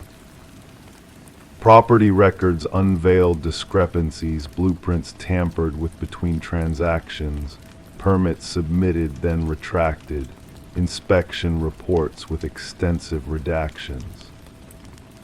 A breakthrough ensued during the interrogation of the contractor who had refurbished the dwelling 7 years prior. His complexion blanched upon glimpsing photos of the basement. "That chamber is non-existent," he attested, his hands trembling. "I stripped that space down to the foundation. No basement, no door, nothing beneath the living room save for soil and concrete." Digital forensics extracted data from the concealed memory card within the light fixture.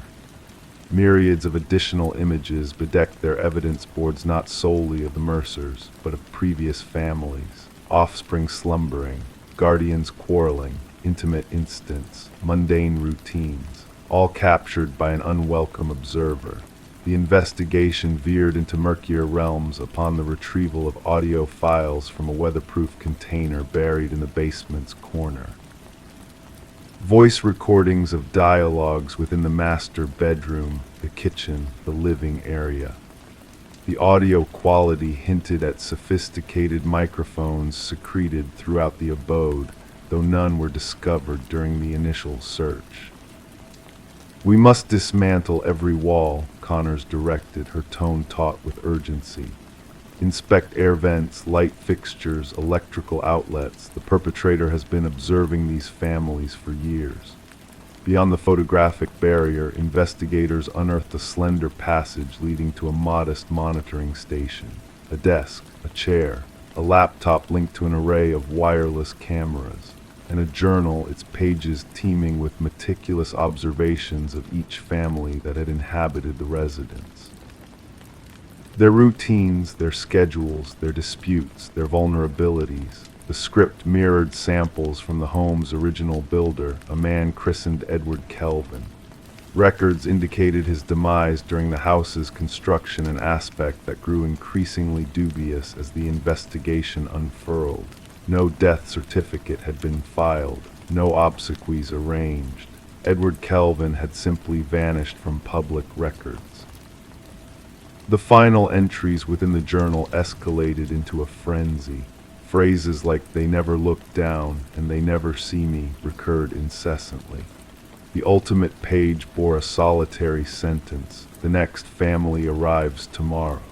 Fingerprint scrutiny validated detectives' burgeoning suspicions Edward Kelvin had never departed from the sanctuary he erected. He had merely retreated into its concealed recesses, crafting a labyrinth of surveillance points from which he could observe the families who believed they dwelt in solitude. The pursuit persisted for 3 days. They discovered him huddled within a crawlspace amidst the second-floor chambers, his form gaunt and sinewy, adapted to navigating the narrow passageways he had forged within the walls. His eyes blinked against the beams of the flashlight, unaccustomed to direct radiance. During interrogation, Kelvin spoke of the families as though they were actors in his private theater. He delineated his observations with the dispassionate regard of a scientist scrutinizing specimens. He had never physically engaged them, never absconded with their possessions, never directly meddled in their lives. He had merely watched, recorded, documented. "They welcomed me," he disclosed to investigators, his voice subdued and coherent. "They affixed their signatures. They became mine."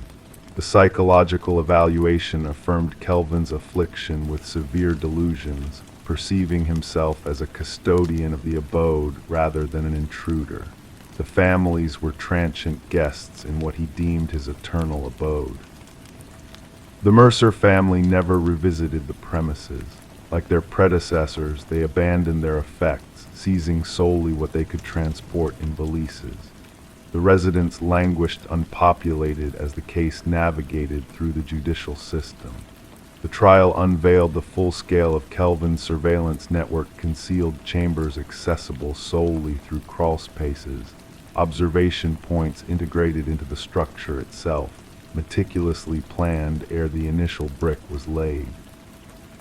The abode had been fabricated from its inception as a viewing apparatus, its residents unwitting accomplices in Kelvin's obsessive documentation. Upon the jury's pronouncement, Kelvin exhibited no reaction. He had already receded into the recesses of his mind's architecture, where he could still traverse unseen through the passageways of the house that existed now solely in recollection. The property was ultimately razed, its subterranean depths excavated and replenished. Nonetheless, for the families who had resided there, the transgression endured. They lingered not on what had been stripped from them, but on what they had been oblivious to, observing, eavesdropping, recording their most intimate instants from within walls they had entrusted to safeguard them. Occasionally, during tranquil moments, they found themselves peering upwards at air vents, light fixtures, the junctures where walls met ceilings, contemplating if they were truly isolated now, pondering if they ever had been. Story 12, the unmarked package, arrived silently, shrouded in mystery and intrigue. No return address, no tracking number, just a nondescript cardboard box touched by the morning dew. Sarah Miller, the unsuspecting recipient, hesitated as she noticed the unfamiliar name, Daniel Whitaker, printed on the label. A moment of uncertainty flickered through her thoughts, urging her to leave the package untouched on her porch, but the pull of curiosity was too strong to resist. With a sense of trepidation, Sarah opened the box, expecting mundane contents. Instead, nestled inside was a VHS tape, its black plastic gleaming under the kitchen lights. A single sticky note clung to the tape, bearing a cryptic directive: watch alone. The weight of the tape in her hands felt strangely heavy, as if it carried secrets too weighty for its small form to contain. As Sarah examined the worn edges of the tape, her fingers tracing the imperfections in the plastic casing, the world outside continued its ordinary rhythm. The distant sounds of a barking dog, the laughter of children playing nearby, the steady hum of a lawnmower, all oblivious to the enigma that had just entered Sarah's life. Bringing the package inside, Sarah placed it on her kitchen counter, her mind swirling with conflicting emotions. The name Daniel Whitaker meant nothing to her in her years of residing in the house. The previous occupants, the Johnsons, had long departed, leaving behind no trace of the mysterious Daniel. Despite her reservations, Sarah found herself drawn to the ancient VCR tucked away in a corner, a relic of bygone days. The tape beckoned to her, promising a tale untold within its worn casing. Against her better judgment, she inserted the tape, the screen crackling to life with static that slowly resolved into a dimly lit room. A figure emerged from the shadows, his voice steady yet tinged with urgency. "My name is Daniel Whitaker," the man on the screen began, his words carrying a weight of truth. He spoke of innocence, of a twisted fate that had ensnared him in a web of deception and betrayal. As the narrative unfolded, Detective Eliza Ramirez found herself entangled in a web of lies and half-truths. The case of Catherine Walsh's murder, once seemingly straightforward, now revealed layers of corruption and malice. The emergence of multiple tapes from Daniel Whitaker cast a shadow of doubt over the official narrative, leading Ramirez down a path rife with danger and deceit. The pieces of the puzzle began to align as Sarah received a second package, containing damning evidence of a corporate conspiracy. The truth, buried beneath layers of deceit, slowly rose to the surface, exposing the machinations of powerful forces intent on silencing those who dared to speak out. With each new revelation, Ramirez and Sarah unraveled the sinister plot orchestrated by those in positions of power. Daniel Whitaker's innocence became clear, his role transformed from suspect to victim of a ruthless scheme. In a quiet storage unit, the final pieces of the puzzle fell into place, revealing the truth that had eluded them for so long.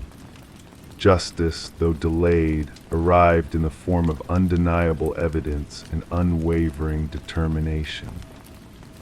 As the tape of truth played out its final scenes, Sarah and Daniel stood face to face, a silent understanding passing between them. The wrong address, it seemed, had been the key to unlocking the mysteries that had plagued them. And so the VHS tapes, once symbols of deceit and manipulation, became relics of a truth reclaimed, a reminder that sometimes the most unexpected packages hold the answers we seek. Story 13. She entered through the front door, disturbed dust dancing in the stagnant air. The abandoned house, a relic frozen in time, exuded a sense of stillness, its peeling walls and draped furniture holding memories long forgotten. Yet amidst the eerie calm, a peculiar mystery lingered. Each door she opened, each hallway she ventured down led her back to the same parlor, a maze with no escape except for the way she had come.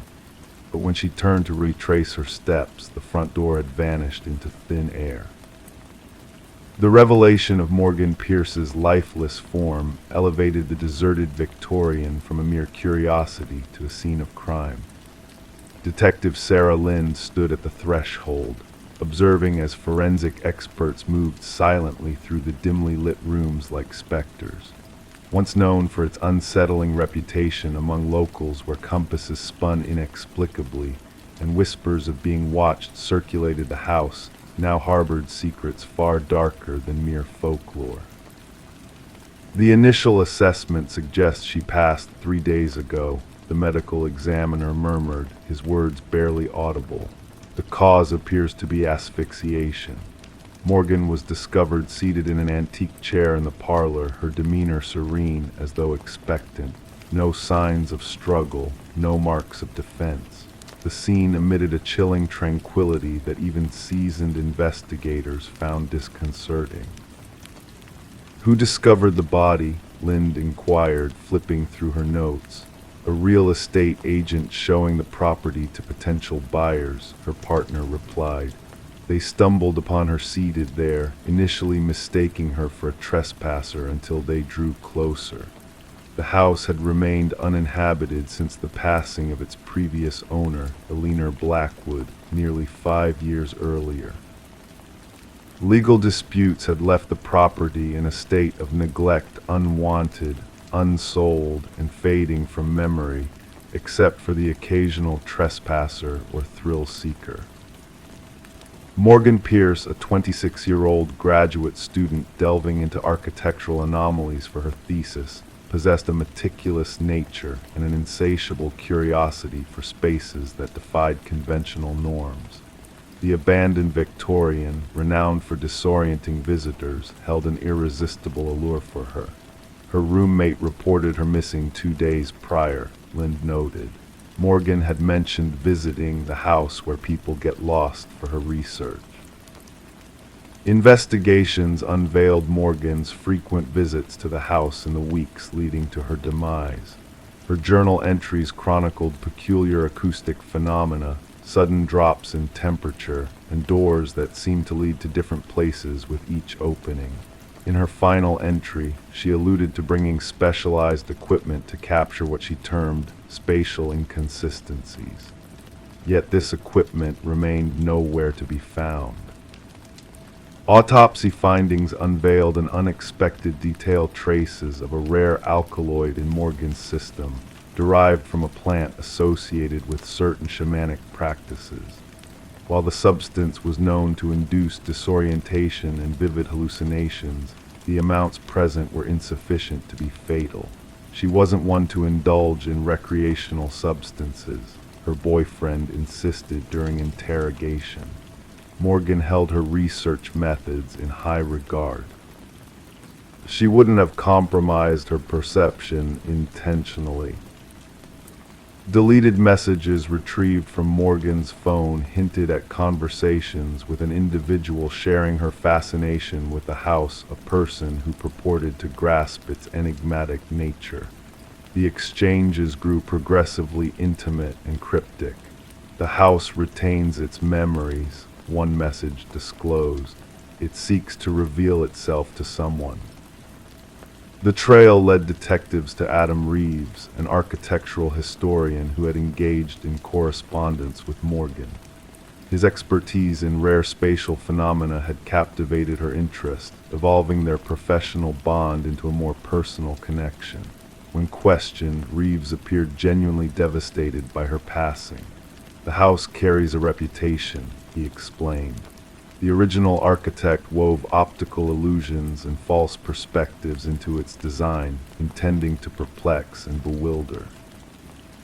Morgan believed there was more to it, something beyond mere trickery.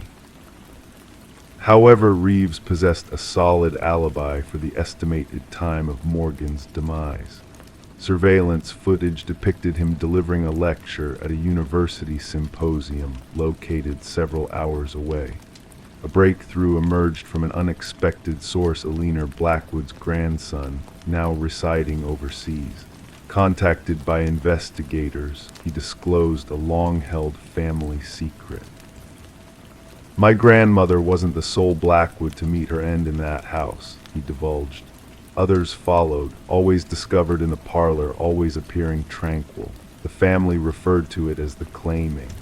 He furnished investigators with journals spanning decades, recounting deaths initially attributed to natural causes like heart failure or stroke. A pattern emerged: individuals spending significant time within the house eventually succumbed to what the family cryptically termed the influence. A secondary sweep of the property unveiled a concealed compartment behind the parlor's fireplace. Inside, investigators unearthed Morgan's missing equipment alongside a cryptic discovery.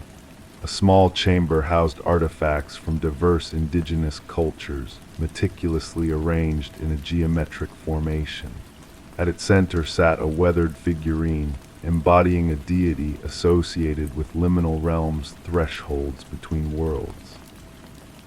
Traces of the alkaloid matching Morgan's toxicology report clung to the artifacts. The case took a dark turn when dust analyses within the house hinted at a presence beyond Morgan. Partial fingerprints, foreign to her or any known visitors, were retrieved from doorknobs throughout the residence. 3 weeks into the inquiry, Adam Reeves was discovered lifeless in his residence. Mirroring Morgan's demise, he sat facing the entrance, an expression of serenity gracing his features, the same alkaloid detected in his system. Clenched in his hand was a key that unlocked no door in his abode, but fit seamlessly into the hidden compartment of the Victorian. In his final correspondence, sent to himself as if preserving a testament, Reeves inscribed, "The house doesn't shackle you physically, it ensnares your perception." Morgan was correct: the doors laid where they always have, yet something plants the seed of circular movement in your mind. Once enlightenment dawns, departure becomes viable, but by then, the yearning to leave dissipates.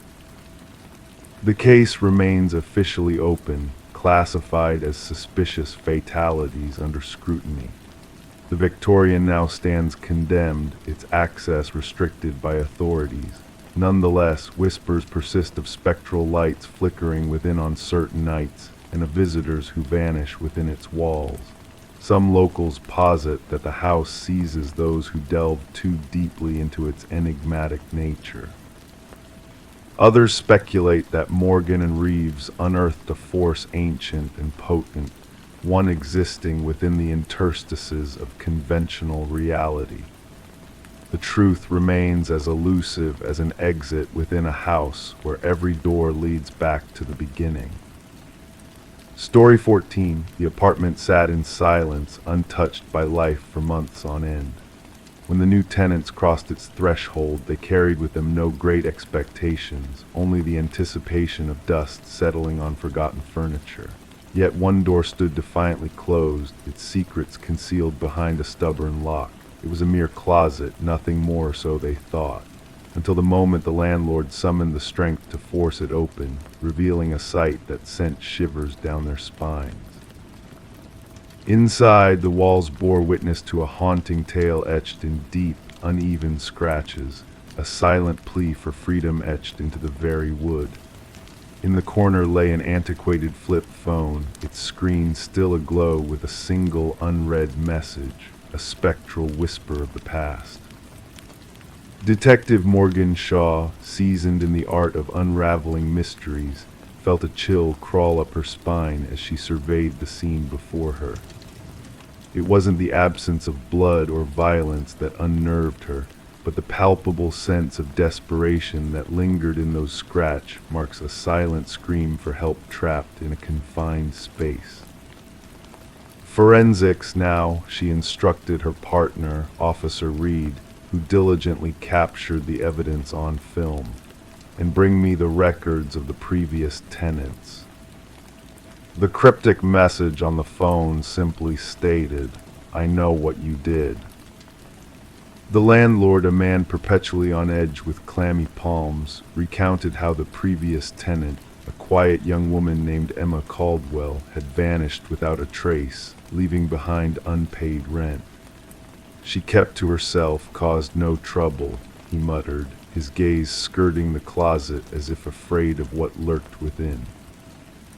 Forensic analysis revealed a haunting truth embedded in the scratches on the wall's multiple blood samples, most belonging to Emma herself, reported missing at the age of 28 after she mysteriously ceased all contact with the outside world. Yet there were two other DNA traces discovered, one unidentified and the other belonging to a man who had supposedly met his demise 2 years prior. "This can't be right," Shaw murmured, her gaze fixed on the perplexing lab report. Derek Mercer, a man presumed dead after a car accident, had left a fresh imprint on the closet walls, defying the logic of the known world. Emma's living quarters painted a picture of a life abruptly interrupted, unopened mail, a forgotten coffee mug, a neatly made bed. Her phone records hinted at a sudden cessation of communication with her sister, punctuated by a flurry of calls from an unknown number in the days leading up to her disappearance. The sister mentioned a mysterious boyfriend, reported Officer Reed. No name, just adjectives like intense and private. As the investigation unfolded, surveillance footage captured a shadowy figure in a baseball cap trailing Emma into her building, his identity carefully shielded from prying eyes. The pieces of the puzzle began to fall into place as Shaw connected the dots, tracing a web of deceit and manipulation woven by a man with a thirst for control. Mercer's fingerprints on the closet doorknob hinted at a sinister presence lurking in the shadows. He staged his own death, Shaw deduced, but why and what ties him to Emma? A missing persons report led them to the enigmatic Lynette Porter, who had vanished years earlier. Her description matched that of a mysterious visitor to Emma's apartment, linking the two women in a sinister dance orchestrated by Mercer. The trail of evidence led them to a secluded property owned by Mercer's family, where behind heavy basement doors they uncovered Lynette alive but broken, a living testament to the horrors that had unfolded within those walls. "He made me watch," she whispered, her eyes vacant with trauma. "He wanted me to learn the price of defiance." As the investigation deepened, journals chronicling Mercer's twisted obsessions, photographs of his victims, and chilling video recordings surfaced, painting a portrait of a man consumed by darkness. The hunt for Derek Mercer spanned jurisdictions, a shadowy figure on the run with a thirst for suffering that sent shivers down the spines of those who pursued him. Upon his capture at a bus terminal, Mercer exuded a calm demeanor, a facade of normalcy that belied the horrors he had inflicted. She sent that message herself, he claimed, his voice tinged with a chilling certainty. She wanted someone to find her, but she didn't deserve salvation. The trial unveiled a macabre tapestry of deception woven by Mercer, a man who had engineered his own disappearance to prey on unsuspecting victims who bore a resemblance to his first conquest. Emma's fate remained a mystery, her body lost to the confines of that wretched closet where she had fought her final battle, her message a silent cry for justice preserved in the digital void. As the gavel fell, sealing Mercer's fate with a life sentence devoid of redemption, a flicker of satisfaction danced in his eyes, a private victory understood only by the shadows that haunted his soul. In a final act of defiance, Lynette Porter stood before the court, her voice unwavering. He sought to confine us in darkness, but as he withers away in his cell, I will bask in the light of freedom. The case reshaped investigative protocols, shining a light on the hidden horrors that lurk within the mundane corners of everyday life. Detective Shaw, keeper of secrets and seeker of truth, hung the closet door on her office wall as a haunting reminder that even in silence, the echoes of the past can still be heard, etched in the desperate marks of those who fought to be heard. Story 15, The Enigmatic Manor. The new homeowners brushed off the crackling of the old intercom system as a mere quirk, a remnant of a bygone era lurking in the shadows of their new abode. The Victorian manor, shrouded by ancient oak trees, exuded an aura of mystery that belied its modernized interior. Daniel and Meredith Parker, drawn to the property's historical charm, were unaware of the chilling secrets that lay dormant within its walls. One fateful night, curiosity overcame the husband, and he pressed the intercom button, unleashing a whisper that sent shivers down his spine. "Why did you come back?" The voice, haunting and ethereal, echoed through the speaker, leaving him trembling with unease. His wife, standing quietly behind him, denied ever uttering those words, setting the stage for a series of inexplicable events to unfold. Detective Sarah Reeves arrived at the manor in response to a call about a potential break-in, but she sensed there was more to the story than met the eye. Daniel, pallid and visibly disturbed, recounted how the intercom had become a conduit for eerie transmissions, gradually escalating from static to chilling whispers and coherent sentences that defied logical explanation. Meredith, her hands clenched around a forgotten mug, revealed a startling discovery hidden behind a wall, a weathered journal belonging to Eleanor, the long-gone previous owner of the house. The journal chronicled Eleanor's mounting fear of her husband Vincent, hinting at sinister intentions that culminated in her disappearance 3 decades prior. As the investigation unfolded, the truth emerged from beneath the concrete foundation of the garden shed, where human remains lay buried for years. Forensic analysis pointed to a grim reality. Eleanor had met a tragic end at the hands of her own husband, Vincent Blackwood. Vincent, now elderly and confined to a care facility, confessed to the murder with a chilling nonchalance, recounting how he silenced his wife's voice that echoed through the intercom by sealing her fate and fabricating a web of deception to conceal his crime for decades.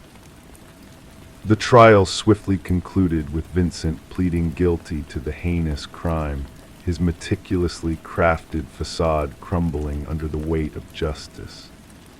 Daniel and Meredith, burdened by the house's dark legacy, made the painful decision to sell the manor, bidding farewell with a solemn memorial for Alina in the restored garden. As the intercom system was dismantled by the new owners, whispers and static lingered in the air, a ghostly reminder of the house's haunted past.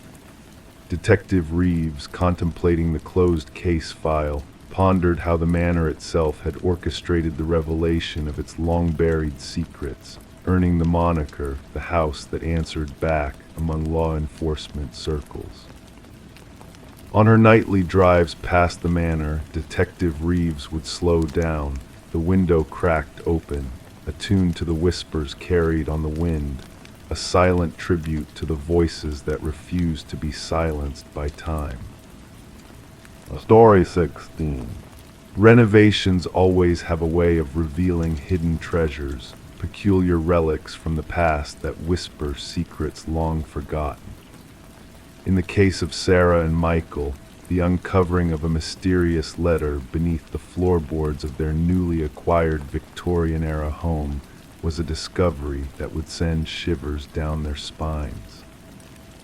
The couple, drawn to the charm of the old house with its intricate moldings and storied past, never expected to stumble upon a folded letter, its paper yellowed with age and its ink faded, but its message clear.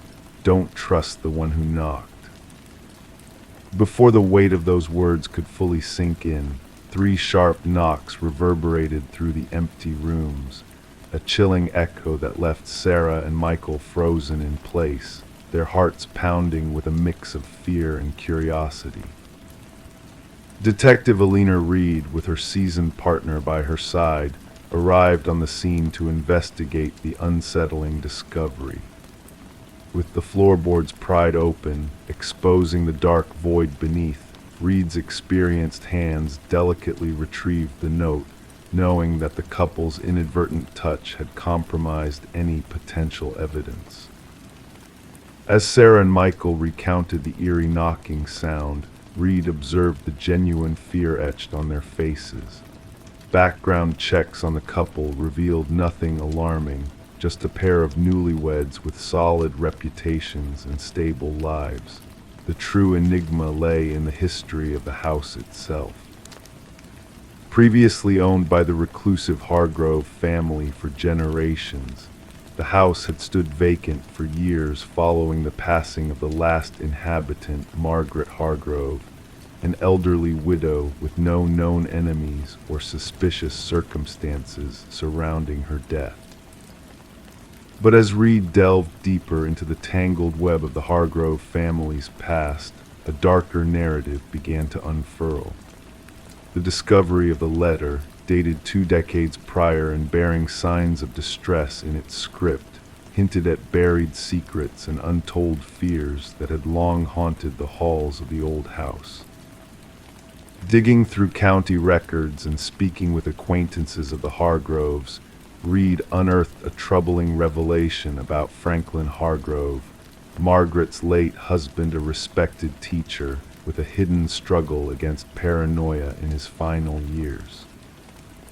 A former student's recollection of Franklin's descent into fear and obsession, coupled with whispers from Margaret's frail sister about a mysterious collector who had come knocking, painted a portrait of a family haunted by debts and dark dealings. The breakthrough came when Margaret's buried diaries, hidden away in the attic, shed light on a tragic tale of desperation and betrayal. Franklin's gambling debts, owed to the elusive loan shark Victor Mercer, had set in motion a chain of events that led to a fateful confrontation in the shadows of the house. Forensic teams, guided by the evidence from Margaret's writings, uncovered a grim truth buried beneath the foundation, a male skeleton, fractured and forgotten, a grim testament to a crime long concealed. Victor Mercer, the missing loan shark with a reputation for ruthlessness, had met his end at the hands of Franklin in a moment of violent confrontation, the echoes of which had reverberated through the years, haunting Margaret until her final days. With the case finally closed and justice served in its own somber way, Sarah and Michael made the decision to part ways with the house, unable to bear the weight of its tragic past. Now vacant, the old Victorian home stands as a silent witness to the secrets buried within its walls, a place where the whispers of the past still linger in the night. Local tales speak of eerie phenomena, a phantom knocking that echoes through the empty rooms, a ghostly reminder of the tangled fates that once intertwined within. And though the note with its cryptic warning remains locked away in evidence storage, its message lingers in the air like a haunting refrain: don't trust the one who knocked. In the end, Detective Reed reflected on the unsolved mysteries that lingered in the shadows, the truths obscured by time and tragedy, reminding us that some secrets are destined to remain buried, their answers lost to the winds of history. Story 17. Deep within the shadows of her new home, a slight shift beneath her foot revealed a secret waiting to be unveiled. Intrigued, she knelt down and traced the edges of the loose plank, sensing there was more than met the eye. With gentle precision, she lifted the boards, exposing a hidden chamber beneath the house. Dust danced in the dim light, revealing forgotten relics of a past unknown. A mattress, a chair, and nestled in the corner, a weathered notebook filled with haunting repetitions of her name. Detective Morgan Reed stood by Sarah Coleman's side, observing the darkness that lay beneath her sanctuary. Beyond the physical objects, a sense of violation hung in the air, an intrusion into the safety she had sought. "Don't disturb anything." Detective Reed's voice was steady yet commanding as she flicked on her flashlight, illuminating the secrets concealed below. The walls were adorned with a mosaic of surveillance photographs capturing Sarah's every move, a twisted shrine to an obsession hidden in plain sight. The cottage had been acquired from the estate of Walter Green, a recluse with no known kin, his watchful eyes lingering long after his passing. The real estate ad had painted a picture of charm, masking the sinister truth lurking beneath the surface. "I never crossed paths with him." Sarah's voice was barely a whisper. "I thought that part of the house was sealed off for good." The arrival of crime scene investigators echoed through the house, their presence marking the beginning of a disturbing unraveling. Fingerprints belonging solely to Walter Green littered the hidden chamber, a testament to his unyielding fixation. The timeline painted a chilling portrait: years spent in shadow, watching, waiting. The psychologist's words lingered in the air, hinting at darker intentions that had yet to manifest. Reed's inquiry led her to a nervous informant, shedding light on a cryptic phrase Walter had uttered: "She belongs with me." The discovery of a key in an untouched locker unraveled a web of obsession, unveiling a storage unit that mirrored Sarah's former life with eerie precision. A mannequin sat in silent homage, a chilling reminder of the delusion that had consumed Walter Green. The investigation unveiled a past marred by untreated fixation, a history of obsession that had lain dormant until Sarah unknowingly ignited its flames. As photographs of the eerie replicas circulated, a shroud of unease settled over the room. Sarah's decision to leave the house was met with understanding, a necessary step to reclaim her sense of security. The lingering question of what could have been haunted her as she bid farewell to the place tainted by unseen eyes. The case closed with Walter's demise, a chilling chapter marked as stalking with intent, a narrative cut short by fate's intervention. Sarah's life took a new trajectory, veiled in caution and seclusion, a survivor of a fate narrowly averted. The cottage found new owners, blissfully unaware of the secrets that lay dormant beneath its floors. The hidden chamber was sealed, the past entombed in darkness. Life carried on, but for those privy to the truth, the tale of the hidden room beneath the floor whispered of dangers unseen, of monsters left unchecked, and of a narrow escape from a fate unknown. Story 18. The inn was modest, antiquated, a place where travelers passed through for just a night. The receptionist handed her the key with a peculiar glance. "Just avoid the final door on the left," he whispered. Intrigue tugged at her, urging her to explore. That evening, as she wandered down the poorly illuminated corridor, she halted in front of it. The knob felt icy against her touch. The door appeared unremarkable until she pressed her ear to it. From the other side, a faint breath whispered. Detective Morgan Reed blinked away drowsiness, slipping beneath the yellow tape marking the crime scene at the threshold. The stench assaulted her senses, first sharp and tangy, a scent she identified instantly. Blood had seeped into the threadbare carpet, saturating the already shadowy design to near obsidian. The room was a study in contrasts, immaculate bathroom, undisturbed bed, and then the chilling sight between them. A young woman's form lay sprawled on the floor, her golden locks splayed like a halo. Her vacant gaze fixed on the ceiling, her visage frozen in what could have been astonishment or dread. Reed knelt beside the victim, careful not to disturb the evidence markers scattered around. "Third one this season," remarked the forensic specialist, his tone devoid of emotion as he captured images of the scene from various angles. "Same modus operandi as the previous cases." Reed nodded in silence. The victim wore upscale attire, a stark contrast to this forsaken motel. A high-end handbag lay open on the nightstand, its contents undisturbed. This was no ordinary robbery. Another force drove this perpetrator. The inn manager hovered anxiously in the doorway, his complexion drained. "She checked in alone, paid in cash. I never imagined," his voice faltered. The cleaning staff discovered her. Reed surveyed the room once more. No signs of forced entry, no defensive wounds on the victim. She had either willingly let her killer in or already knew them. Back at the precinct, Reed pinned up photographs on the board.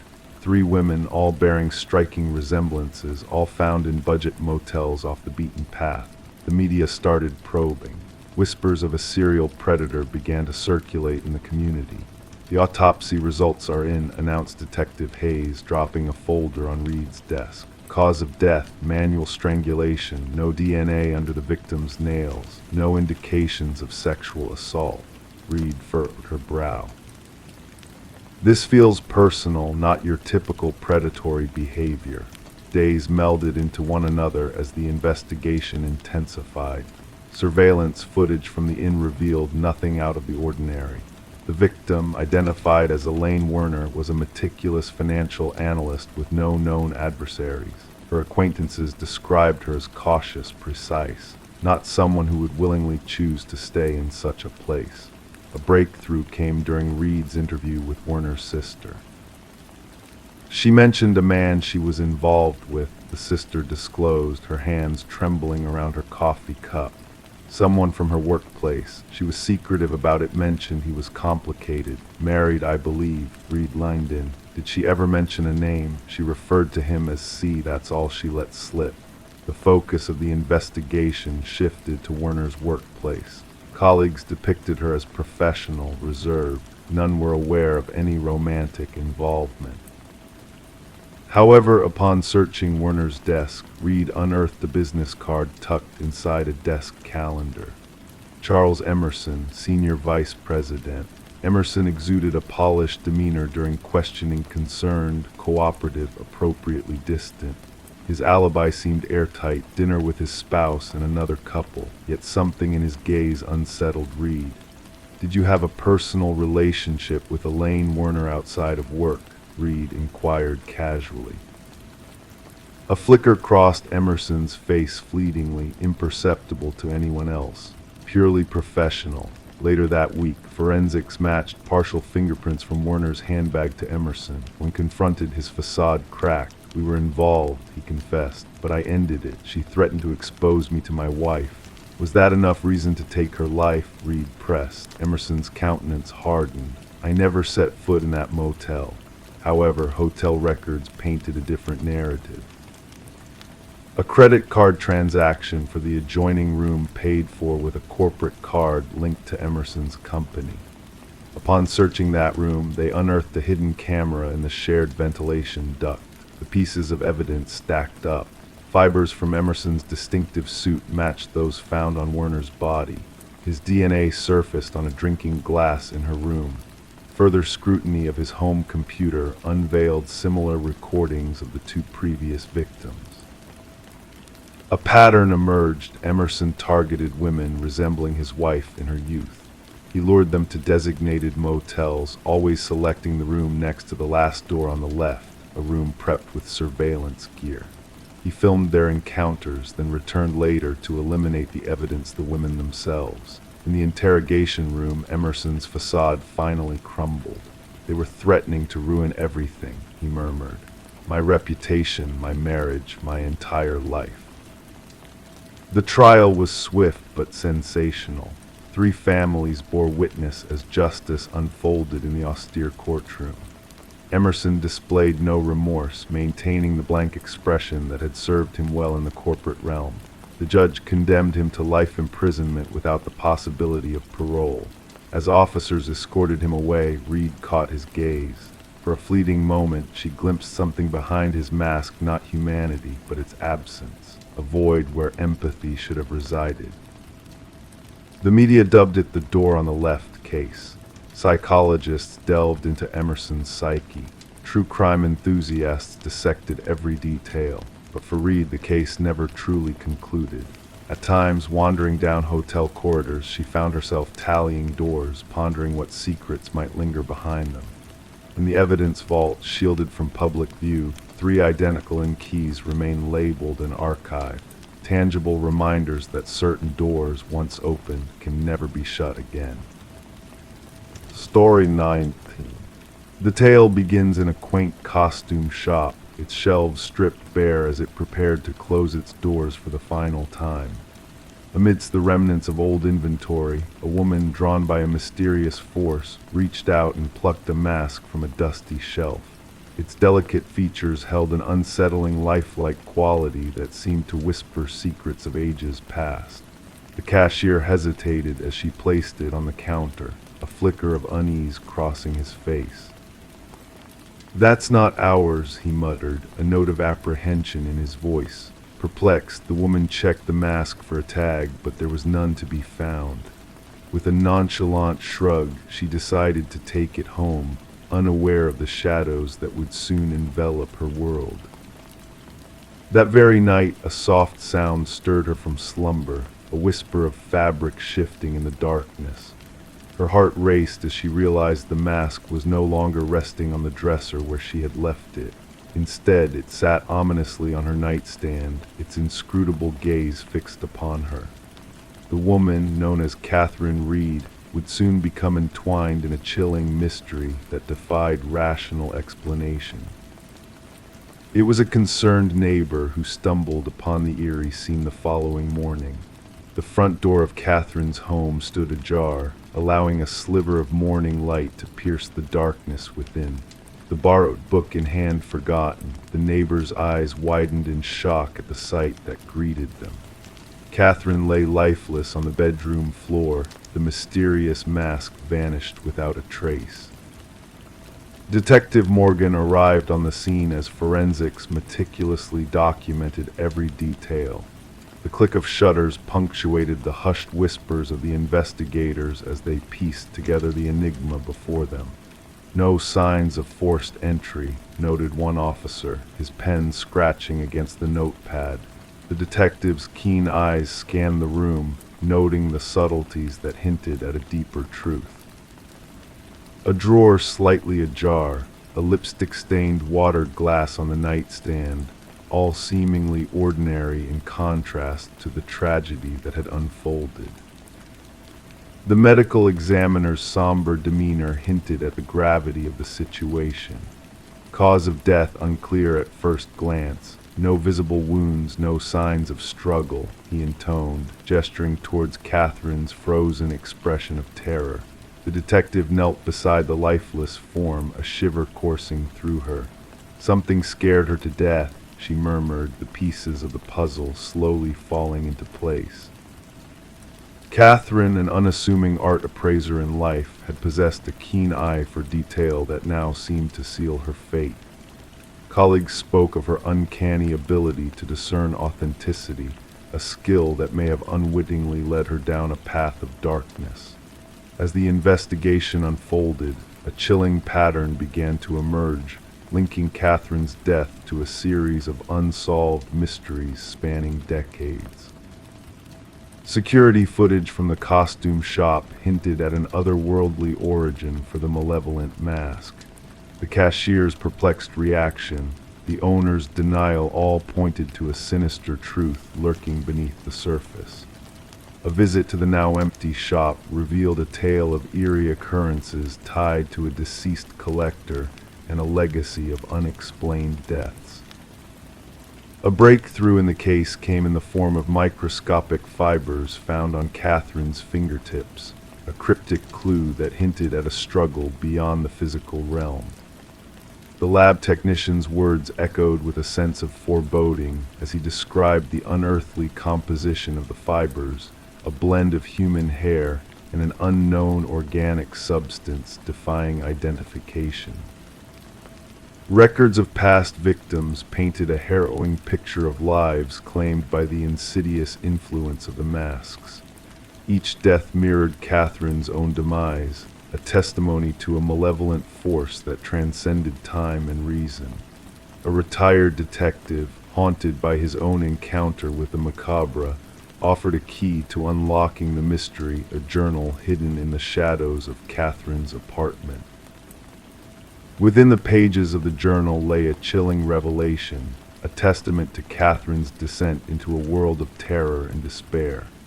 Her frantic scribbling spoke of a malevolent entity bound to the mask, a sinister force that sought new hosts through a ritual of soul transference. The ancient symbols inscribed within the mask hinted at a darkness that had plagued humanity for centuries, a cycle of death and rebirth that defied comprehension. As the pieces fell into place, the true horror of Catherine's fate came to light. The medical examiner's verdict of death by extreme fear painted a portrait of unimaginable terror that had gripped her soul. But the chilling truth transcended mere mortal explanations, delving into a realm where nightmares took shape and the boundary between life and death blurred. Surveillance footage from a vigilant neighbor unveiled a horrifying revelation, a figure cloaked in darkness, wearing a mask that bore Catherine's likeness but moved with an unnatural cadence. The detective's heart sank as she realized the extent of the malevolent force at play, its insidious influence reaching far beyond the confines of one woman's tragic demise. The search for the missing mask led investigators on a haunting trail that spanned the country, its ominous presence lingering like a specter in the night. Reports of its reappearance in a distant vintage shop only deepened the mystery, shrouding the case in an unsettling aura of uncertainty. The buyer remained a shadowy figure, their identity lost to the whispers of the wind. And so the case of Catherine Reed remains an enigma, a tale too chilling to be confined to official records. The detective, haunted by the echoes of a truth too dark to comprehend, keeps Catherine's journal close at hand, a grim reminder of the malevolent force that lurks in the shadows, waiting to claim its next victim. As night descends and the world falls into a hush, the detective stirs from uneasy slumber, a sense of unease lingering in the darkness. She checks the locks, her gaze darting to the window where shadows dance in the moonlight. In the stillness of the night, she can almost hear the soft sound of movement, the whisper of a presence that lingers just beyond reach. For the mask is out there, waiting to be found once more, its empty eye holes fixed upon an unsuspecting soul. And when it does, another chapter in the dark saga will unfold, a tale of fear and despair that echoes through the ages, a vessel waiting to be filled with the essence of those who dare to gaze into its abyss. Story 20. The aged apartment exuded a sense of history, its walls holding secrets whispered by time itself. The heating system let out a low groan, the pipes rattling like old bones. It was a familiar symphony to those who dwelled within, or so they thought until she heard it. A voice, distant yet unmistakable, floated through the maze of vents, weaving its way into her consciousness. It wasn't the typical background noise of neighbors going about their lives. It was a whisper calling out to her, beckoning her closer. Intrigued yet unnerved, she leaned in, pressing her ear against the cold metal grate, her heart quickening its pace. A chill brushed against her cheek, a ghostly caress, followed by a soft, almost playful declaration, "I know you can hear me." Detective Morgan Shaw stood in the center of the empty apartment, a sense of unease settling in the air around her. Her gaze was fixed upon the rusted vent cover, forcibly removed from its place on the wall. The forensics team moved with precision, capturing the scene in flashes of light and meticulous notes. The missing woman, Alina Reeves, had vanished without a trace, only discovered after a lingering scent prompted an investigation. What they uncovered within the ventilation system defied logic. She reported voices from the vents, Officer Patel relayed, his voice a whisper against the stillness. Management brushed off her concerns, attributing them to the building's aging infrastructure. Shaw knelt by the vent, observing the deep scratches that marred its edges. These marks weren't made by any tool, she murmured to herself. The desperation evident in the gouges hinted at a frantic attempt to escape from the inside out. Alina Reeves, a beloved kindergarten teacher with a penchant for nurturing life, had left behind a trail of worry in her absence. Her students had crafted cards, her sister had filed a report, and her apartment bore witness to her growing apprehension. She felt eyes on her, her sister confided, her voice trembling with suppressed fear. Voices spoke to her through the very walls of her sanctuary. I thought it was stress, nothing more. With newfound awareness, Shaw scrutinized the apartment's every corner. The neatly arranged bed, the forgotten mug in the sink, the chair placed strategically beneath the vent, as if someone had been listening intently, waiting. The forensic findings painted a chilling picture. Fibers matching Alina's clothing, an unfamiliar fingerprint on the vent's interior, and haunting audio recordings retrieved from her phone. Alone in her car, rain creating a soothing backdrop, Shaw listened to the recordings. Alina's voice, tinged with uncertainty, echoed through the speakers. "If you're there, speak to me." The silence stretched, pregnant with anticipation, before a faint whisper broke through, barely audible. "Alina, dear Alina, let me in." The building's history whispered tales of its own. Tales of tenants fleeing, of complaints unheard, of shadows lurking in the walls. Harold Weber, the superintendent, seemed an enigma calm on the surface, yet a storm brewing within. His nonchalant dismissal of the building's quirks faltered when the focus turned to apartment 4B. A shroud of secrecy enveloped his past interactions, a barrier Shaw was determined to breach. A hidden passage concealed within Alina's bathroom unveiled a realm unknown, a space between walls, a realm of shadows and whispers. The discovery of personal effects within this clandestine domain hinted at a voyeuristic presence, a silent observer biding its time. Weber's arrest shed light on the depths of his obsession. His meticulously catalogued recordings and preserved mementos speaking volumes of his twisted connection to those he watched. As the truth unraveled, a grim reality emerged. Alina had been lured into the labyrinth of vents, manipulated by a master manipulator. Sedatives clouded her senses, leading her deeper into the building's bowels, where promises of solace turned to whispers of deceit.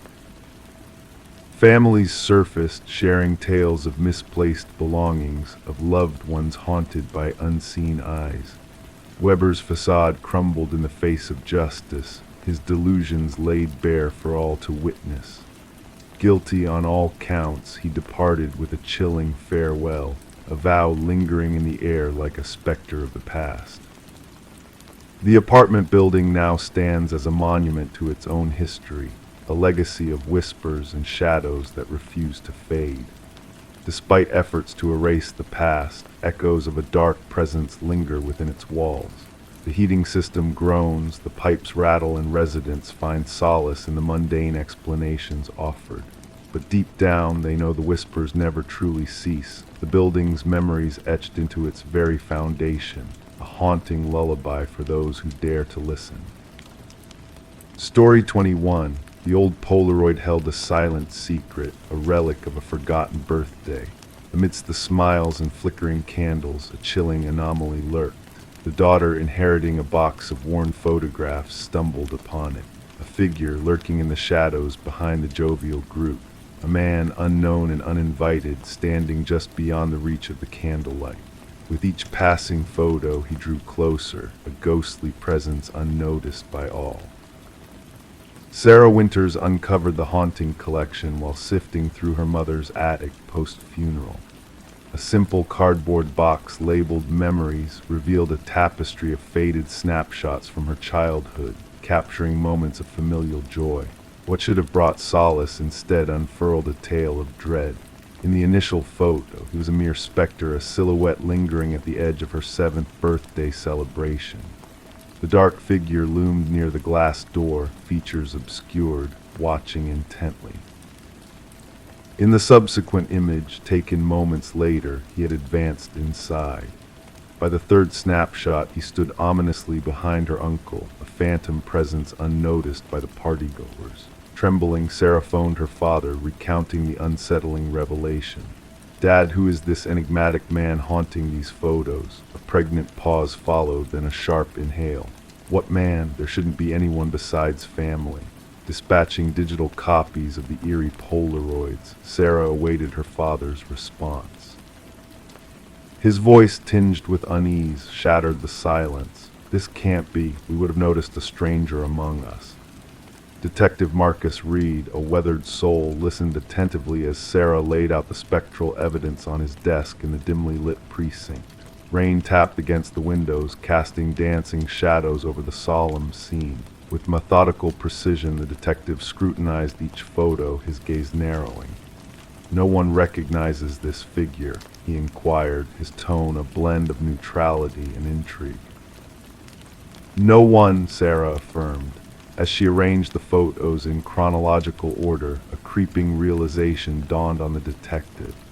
The mysterious figure, once dismissed as paranoia, now traversed the party in a sinister dance across the images, inching closer to the unsuspecting children. In the final frame, he loomed directly behind Sarah's youthful self, a pale hand outstretched towards her shoulder, just beyond the frame. "The photographer," Reed suggested, a hint of skepticism lacing his words. "My mother took these." She set the timer and joined the group. Creating duplicates and initiating a formal investigation, Reed delved into the past. Contacting every surviving attendee of the party yielded no recognition of the shadowy figure. No hired help, no uninvited guests, just a secluded countryside setting chosen for its privacy. Facial recognition software faltered, the figure expertly shrouded from view in each photo, as if evading the lens knowingly. Yet a sense of purpose emanated from his deliberate movements. The investigation reached an impasse until Sarah unearthed more incriminating photos from other family albums, spanning different occasions and years. The evidence was digitally enhanced, revealing hidden details, a scar, a distinctive ring, a faint reflection hinting at obscured features. A breakthrough came with dental records, linking the figure to Robert Keller, a long-missing maintenance worker tied to unsolved child abductions in the region. Keller, a former employee of the property management company overseeing the vacation rental where Sarah's party had taken place, held master keys to numerous properties where families had congregated, only for their children to vanish without a trace. Excavating Keller's former residence unearthed chilling relics buried beneath the foundation, a hairpin matching a missing girl's description, a toy car belonging to a vanished boy, and a bracelet that Sarah recognized as her own, presumed lost in her youth. Alone in her apartment, surrounded by the damning photos, Sarah pondered the grim revelations. A call from the detective confirmed the identification of remains near one of the vacation properties a missing child at last found.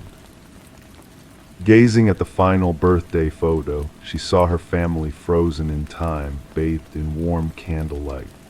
And there he was, the shadowy figure, ever present behind her younger self, a silent sentinel of malevolence.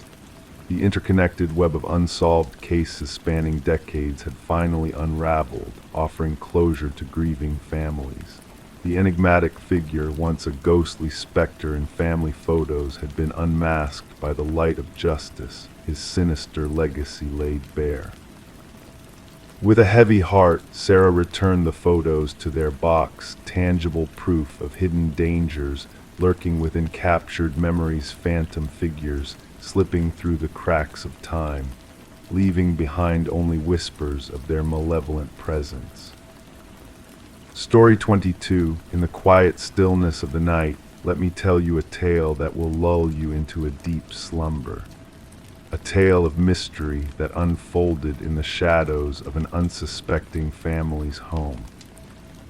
Rebecca Morgan, a woman with a gentle soul, found herself facing a chilling discovery one stormy evening. A leak in the roof led her reluctantly to the attic, a place she had always avoided. The attic, shrouded in layers of dust and cobwebs, held secrets long forgotten. Amidst the darkness, her gaze fell upon an old dollhouse, intricate and haunting in its detail. Tiny furniture meticulously arranged, but as she peered closer, a shiver ran down her spine. The figures inside were not mere dolls, they were miniature replicas of her own family. Each figure mirrored her loved ones, frozen in time, each detail uncannily accurate, except for one. The figure meant to be her was not seated with the rest. Instead, it stood by the attic door, a silent sentinel in the miniature world. Rebecca's fingers traced the wooden figure's outline, a sense of unease settling in her heart. This dollhouse did not belong here. This was not their childhood home, but a rented abode they had recently moved into.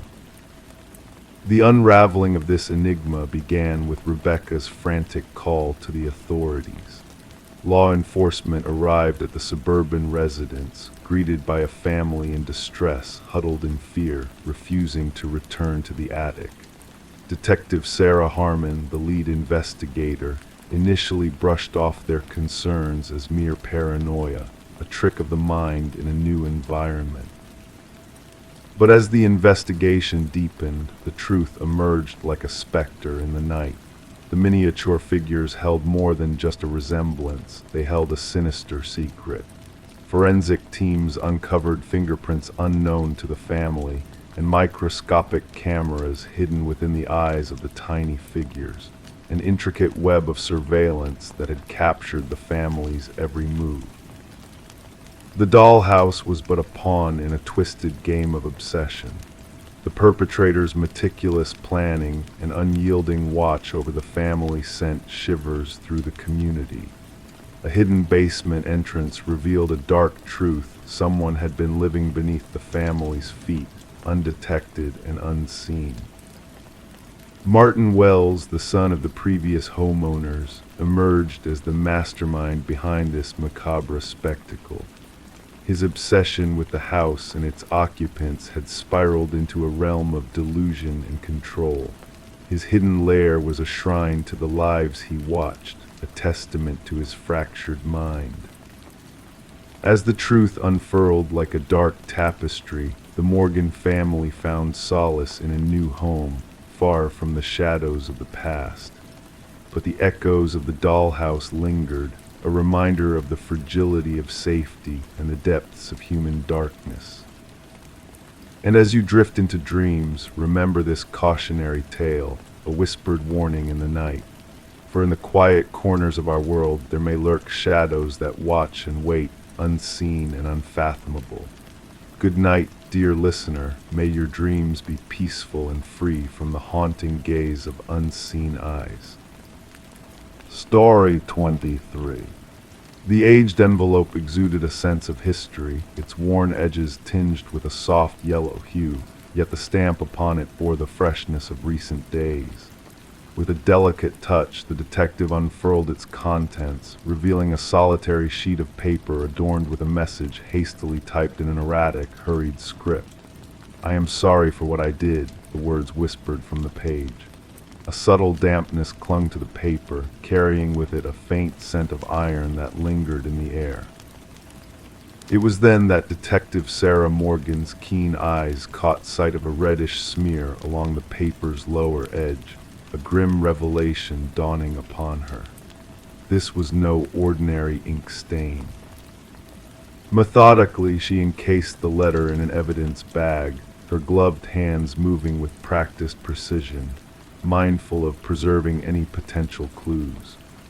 The forensics team's analysis confirmed her suspicions the crimson mark was indeed human blood, its DNA a chilling match to a long unsolved homicide case that had cast a shadow over the department for years.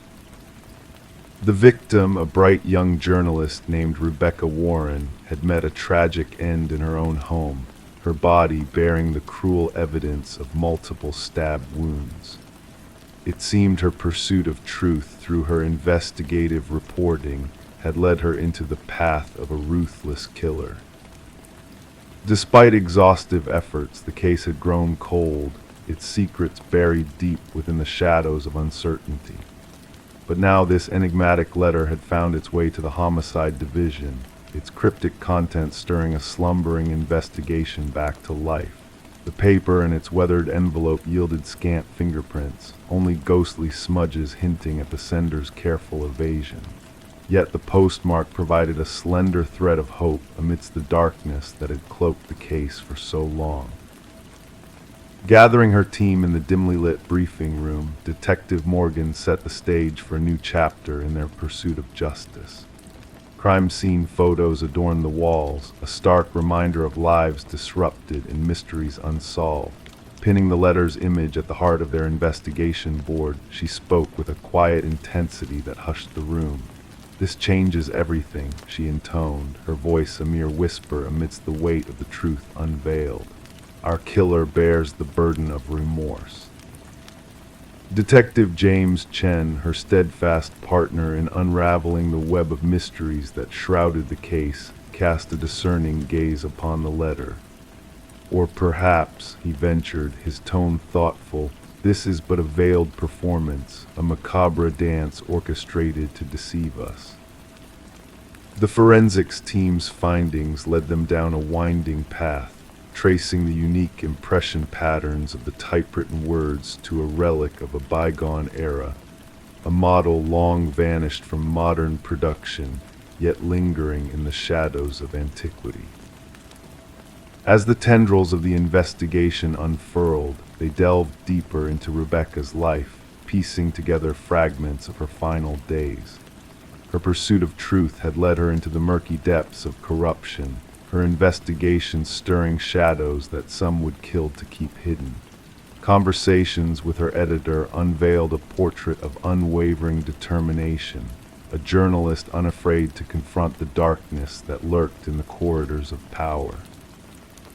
Her boyfriend, Michael Barnes, once a pillar of strength, now stood in the shadow of suspicion cast by the blood-stained letter. Each passing revelation, the web of deceit entangling their suspects, grew ever more intricate. A second letter arrived, bearing the same eerie markings of blood and confession. The sinister narrative woven within its words hinted at a darkness that had long festered beneath the facade of respectability. She knew too much, the message whispered, revealing a chilling truth veiled in shadows. The trail led them to the opulent mansion of a wealthy family, their lives entwined in a tapestry of betrayal and greed. The eldest son, Richard, stood at the center of the storm, his collection of antiquities harboring secrets darker than the night. His carefully crafted veneer of innocence began to crumble under the weight of scrutiny, his words ringing hollow in the ears of those seeking justice. It was Alina, the youngest daughter, who held the key to unlocking the truth, her stationery bearing silent witness to the sins that stained their family legacy.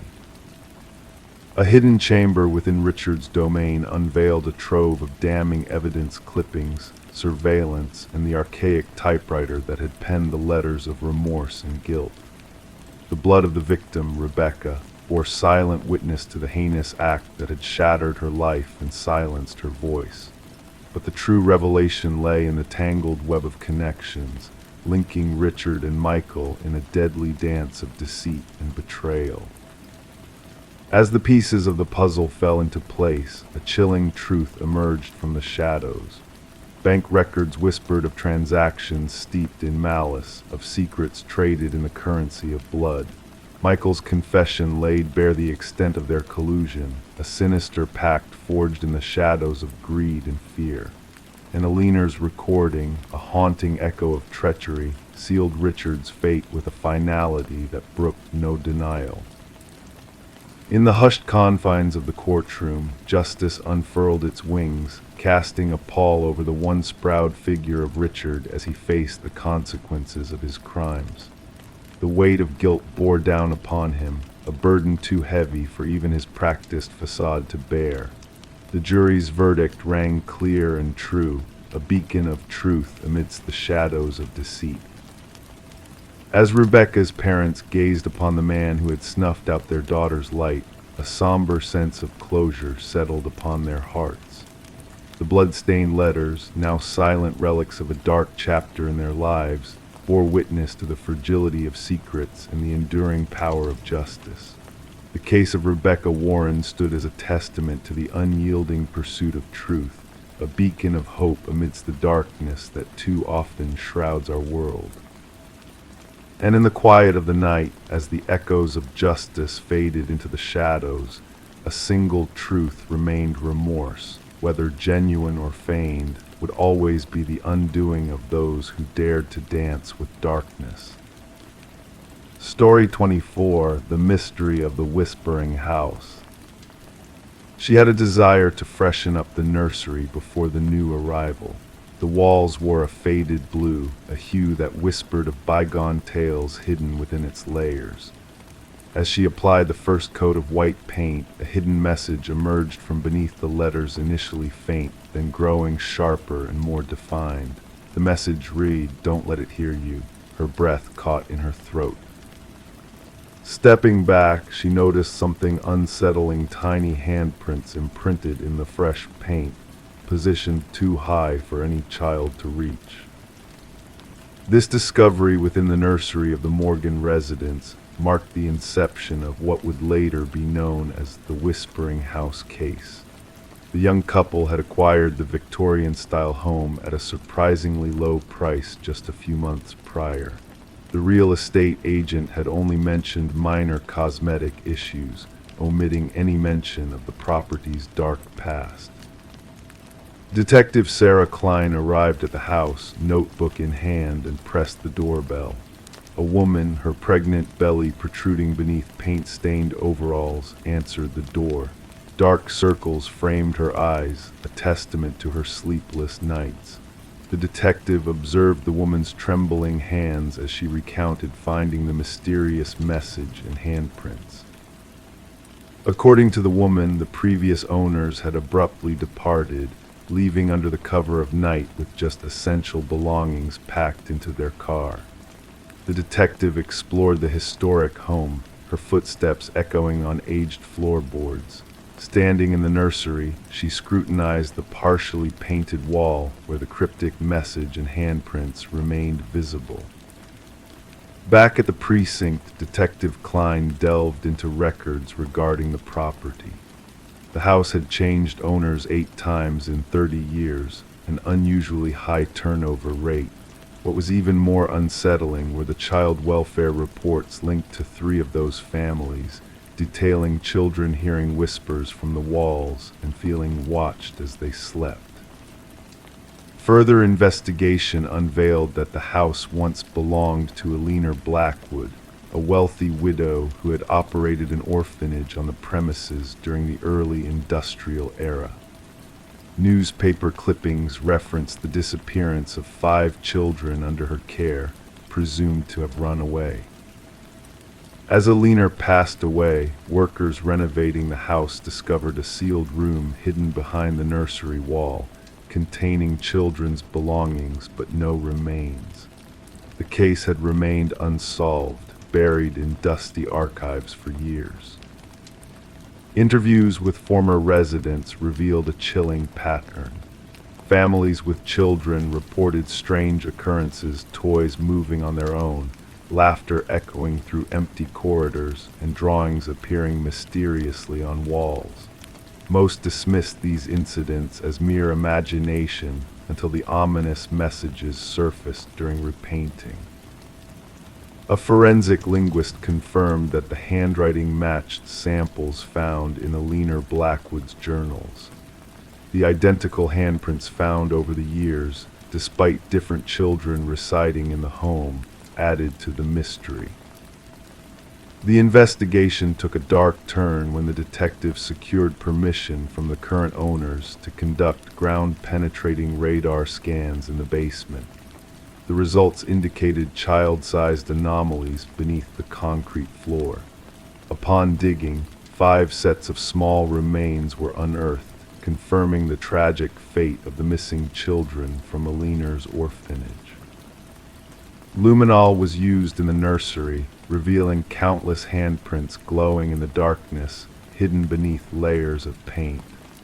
Eleanor's journals exposed her twisted beliefs, aiming to extract the life force of orphaned children to prolong her own existence.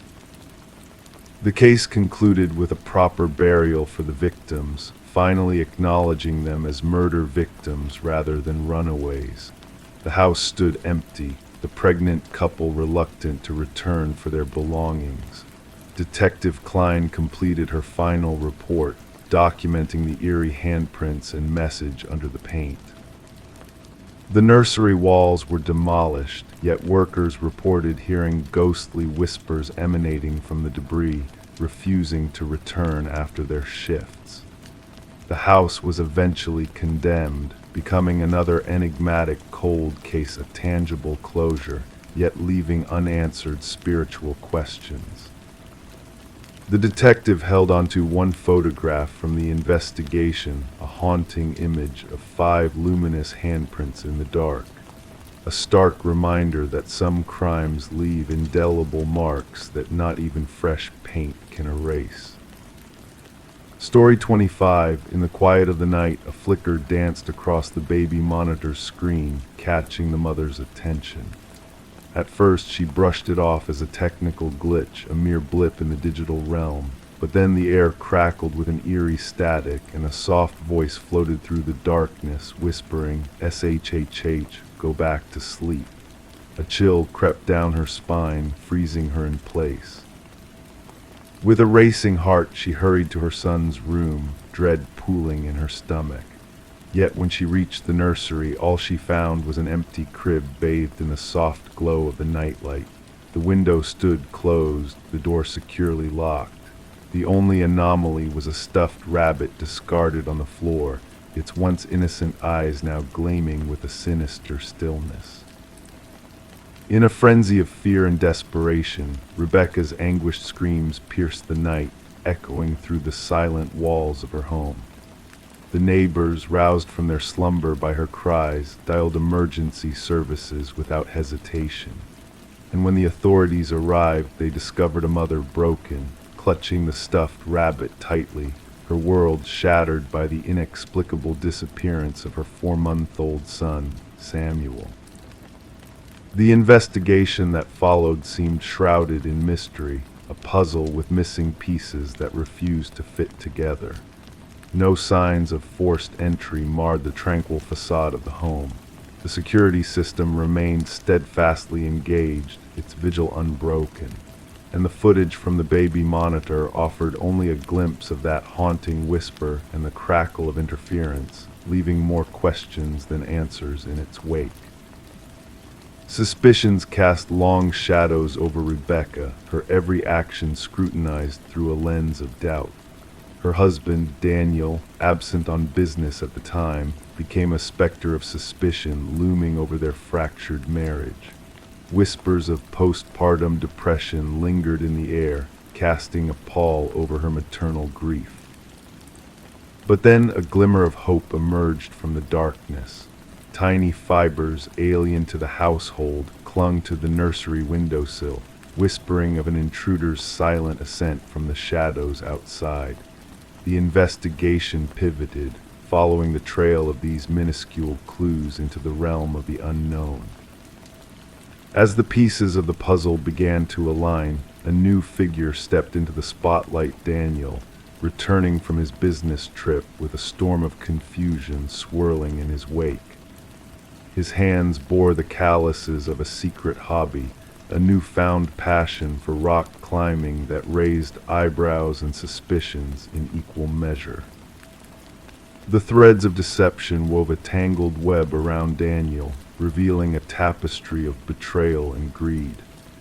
A second family hidden in the shadows, a web of lies spun to entrap the innocent, a plan concocted in darkness and executed in silence. And at the heart of it all, the baby monitor stood as a silent witness to the truth, its digital eyes unblinking in the face of deceit. Through the labyrinth of technology, the investigators traced a path to a basement where a woman named Elaine tended to a child who had been torn from his mother's arms. In the quiet aftermath of the storm, as justice was meted out and the truth laid bare, Rebecca and Samuel found solace in a new beginning, a fresh chapter untainted by the shadows of the past. The echoes of that fateful night slowly faded into memory, leaving behind a legacy of resilience and redemption. And yet in the stillness of the night, as the world slept and dreams wove their tapestries of light and shadow, Rebecca kept the stuffed rabbit close, a silent sentinel of the darkness that had once threatened to consume them. Its glassy eyes mirrored the truth hidden within the whispers of the baby monitor, a truth that had shattered their lives but ultimately set them free. Story 26. The tale began with Michael and Sarah Klein, the new inhabitants of a Victorian-era home that whispered secrets through its peeling wallpaper. Nestled within the charming old walls, a hidden story waited to be uncovered, disguised beneath layers of time. The couple, drawn to the home's antiquity and allure, stumbled upon a peculiar discovery while innocently exploring their newfound abode. A water stain in the master bedroom sparked their curiosity, leading them on a journey of unraveling mysteries. As they peeled back the layers of wallpaper, a name emerged: Alina Winters, scrawled repeatedly in ink, a haunting echo of the past etched into the very fabric of the house. The name held no significance to them, yet its presence ignited a flame of intrigue that refused to be extinguished. In their quest for answers, Michael and Sarah delved into the shadows of history, unearthing a connection that transcended time. A missing persons case from decades ago intertwined with their present reality, blurring the lines between past and present. The woman in the faded photograph bore a striking resemblance to the enigmatic seller of the house, Margaret Cavendish, whose enigmatic presence cast a veil of uncertainty over their once idyllic home. As the days unfolded, the walls seemed to whisper secrets of their own, beckoning the couple into a realm where truth and deception intertwined. Each layer they peeled back revealed fragments of a narrative long forgotten, intertwined with the fate of a woman lost to the annals of time. Their quest for answers led them down a rabbit hole of intrigue and uncertainty, where the boundaries of reality blurred and shadows danced in the flickering candlelight. The name Alina Winters echoed through the corridors of their minds, a spectral presence that refused to be ignored. With each revelation, the pieces of the puzzle fell into place, painting a picture of a tragedy shrouded in deception. The truth lay buried beneath the layers of deceit, waiting to be unearthed by those brave enough to seek it. As the investigation deepened, a chilling realization dawned upon Michael and Sarah. The walls themselves held the key to unlocking the mysteries that plagued their once peaceful abode. The ink-stained confession of a fractured mind, a desperate plea for redemption, woven into the very fabric of the house they now called home. In a twist of fate, the past collided with the present, unraveling a tale of obsession, betrayal, and ultimately redemption. The name on the wall, a poignant reminder of a life lost and a soul trapped in a labyrinth of its own making. And so, as the moon cast its silvery glow over the Victorian home, Michael and Sarah stood witness to a story that transcended time, a story of love and loss, of truth and illusion, etched into the walls that bore witness to the secrets of the past. As the gentle hum of the night enveloped them, they found solace in the knowledge that some mysteries are meant to remain unsolved, drifting into a peaceful slumber, cradled by the whispers of the old house that held secrets too profound to be fully understood. Story 27. In the quiet corner of a cozy coffee shop, a man had his daily ritual: same table, same order, same contemplative silence. The barista recognized his face, but his name remained a mystery to all. Then one fateful day he failed to appear. Concerned, the police investigated and found a wallet abandoned at his usual seat. Inside, a driver's license bore a face without a name, without an address, just an empty void where his identity should have resided. Detective Sarah Mercer delved into the perplexing case, her fingers tracing the cold metal table as she scrutinized the security footage. The enigmatic figure, now dubbed John Doe, seemed utterly ordinary on screen, average in stature, unassuming in appearance, clad in a navy coat with a weathered leather bag slung over his shoulder. His vanishing act defied logic, for he had entered, he had sat, but he had never departed. "Play it again," Mercer requested, her voice laced with intrigue. The footage replayed the mundane sequence: John's arrival during the bustling morning hours, his customary black coffee order, his retreat to the secluded table obscured by foliage. He would write in a notebook, occasionally pausing to gaze out the window, until the pivotal moment when he left for the restroom corridor, never to return. "Inspect the bathroom footage," Mercer urged. "He never set foot inside," the specialist disclosed. "It's as though he evaporated into the air." Back at the precinct, Mercer sifted through the wallet's contents scattered on her desk. The license photo matched the enigmatic man, yet the personal details were absent, replaced by blank spaces. Credit cards devoid of names, currency neatly stacked, a recent coffee shop receipt, and a solitary business card with only a faintly printed phone number. Upon dialing the number, Mercer encountered silence, interspersed with the rustle of paper before the abrupt disconnection. The barista's recollections offered scant insight. He seldom spoke, but he was always courteous. "I believe he had an accent, though his voice was hushed," the barista recounted. Mercer inquired about any acquaintances or conversations, to which the response was negative. John Doe had always been alone, engrossed in his notepad. Cryptographers puzzled over the notebook's cryptic contents, filled with what seemed like encoded passages and enigmatic sketches of unfamiliar architectural designs. Mercer dispatched officers to canvass the locale with John's image, yet no one recognized him. No missing persons report matched his description, and his fingerprints eluded identification databases. An anomaly caught Mercer's attention in the security footage, a flicker in the time stamp whenever John entered the shop. Dismissing it as a technical glitch, the specialist overlooked its significance. Returning to the coffee shop, Mercer assumed John's customary seat, her gaze drawn to an antique mirror suspended between the entrance and the restroom passage, ornately adorned with symbols akin to those in John's notebook. Questioning the shop owner revealed the mirror's long-standing presence, never displaced nor cleaned. Approaching it, Mercer noted a peculiar distortion in her reflection, and upon contact, she detected an unexpected warmth emanating from the glass. Forensics unearthed a concealed compartment behind the mirror housing identical wallets with blank identities, alongside a journal inscribed with entries mirroring the notebook's script. The final entry forewarned, the experiment's culmination approaches. They draw near. The opportunity wanes. John Doe's fingerprints pervaded the hidden cache, with the oldest wallet dating back 50 years, exhibiting an unchanged visage. Entries alluded to experiments in temporal manipulation and identity transference, referencing crossing back and window points.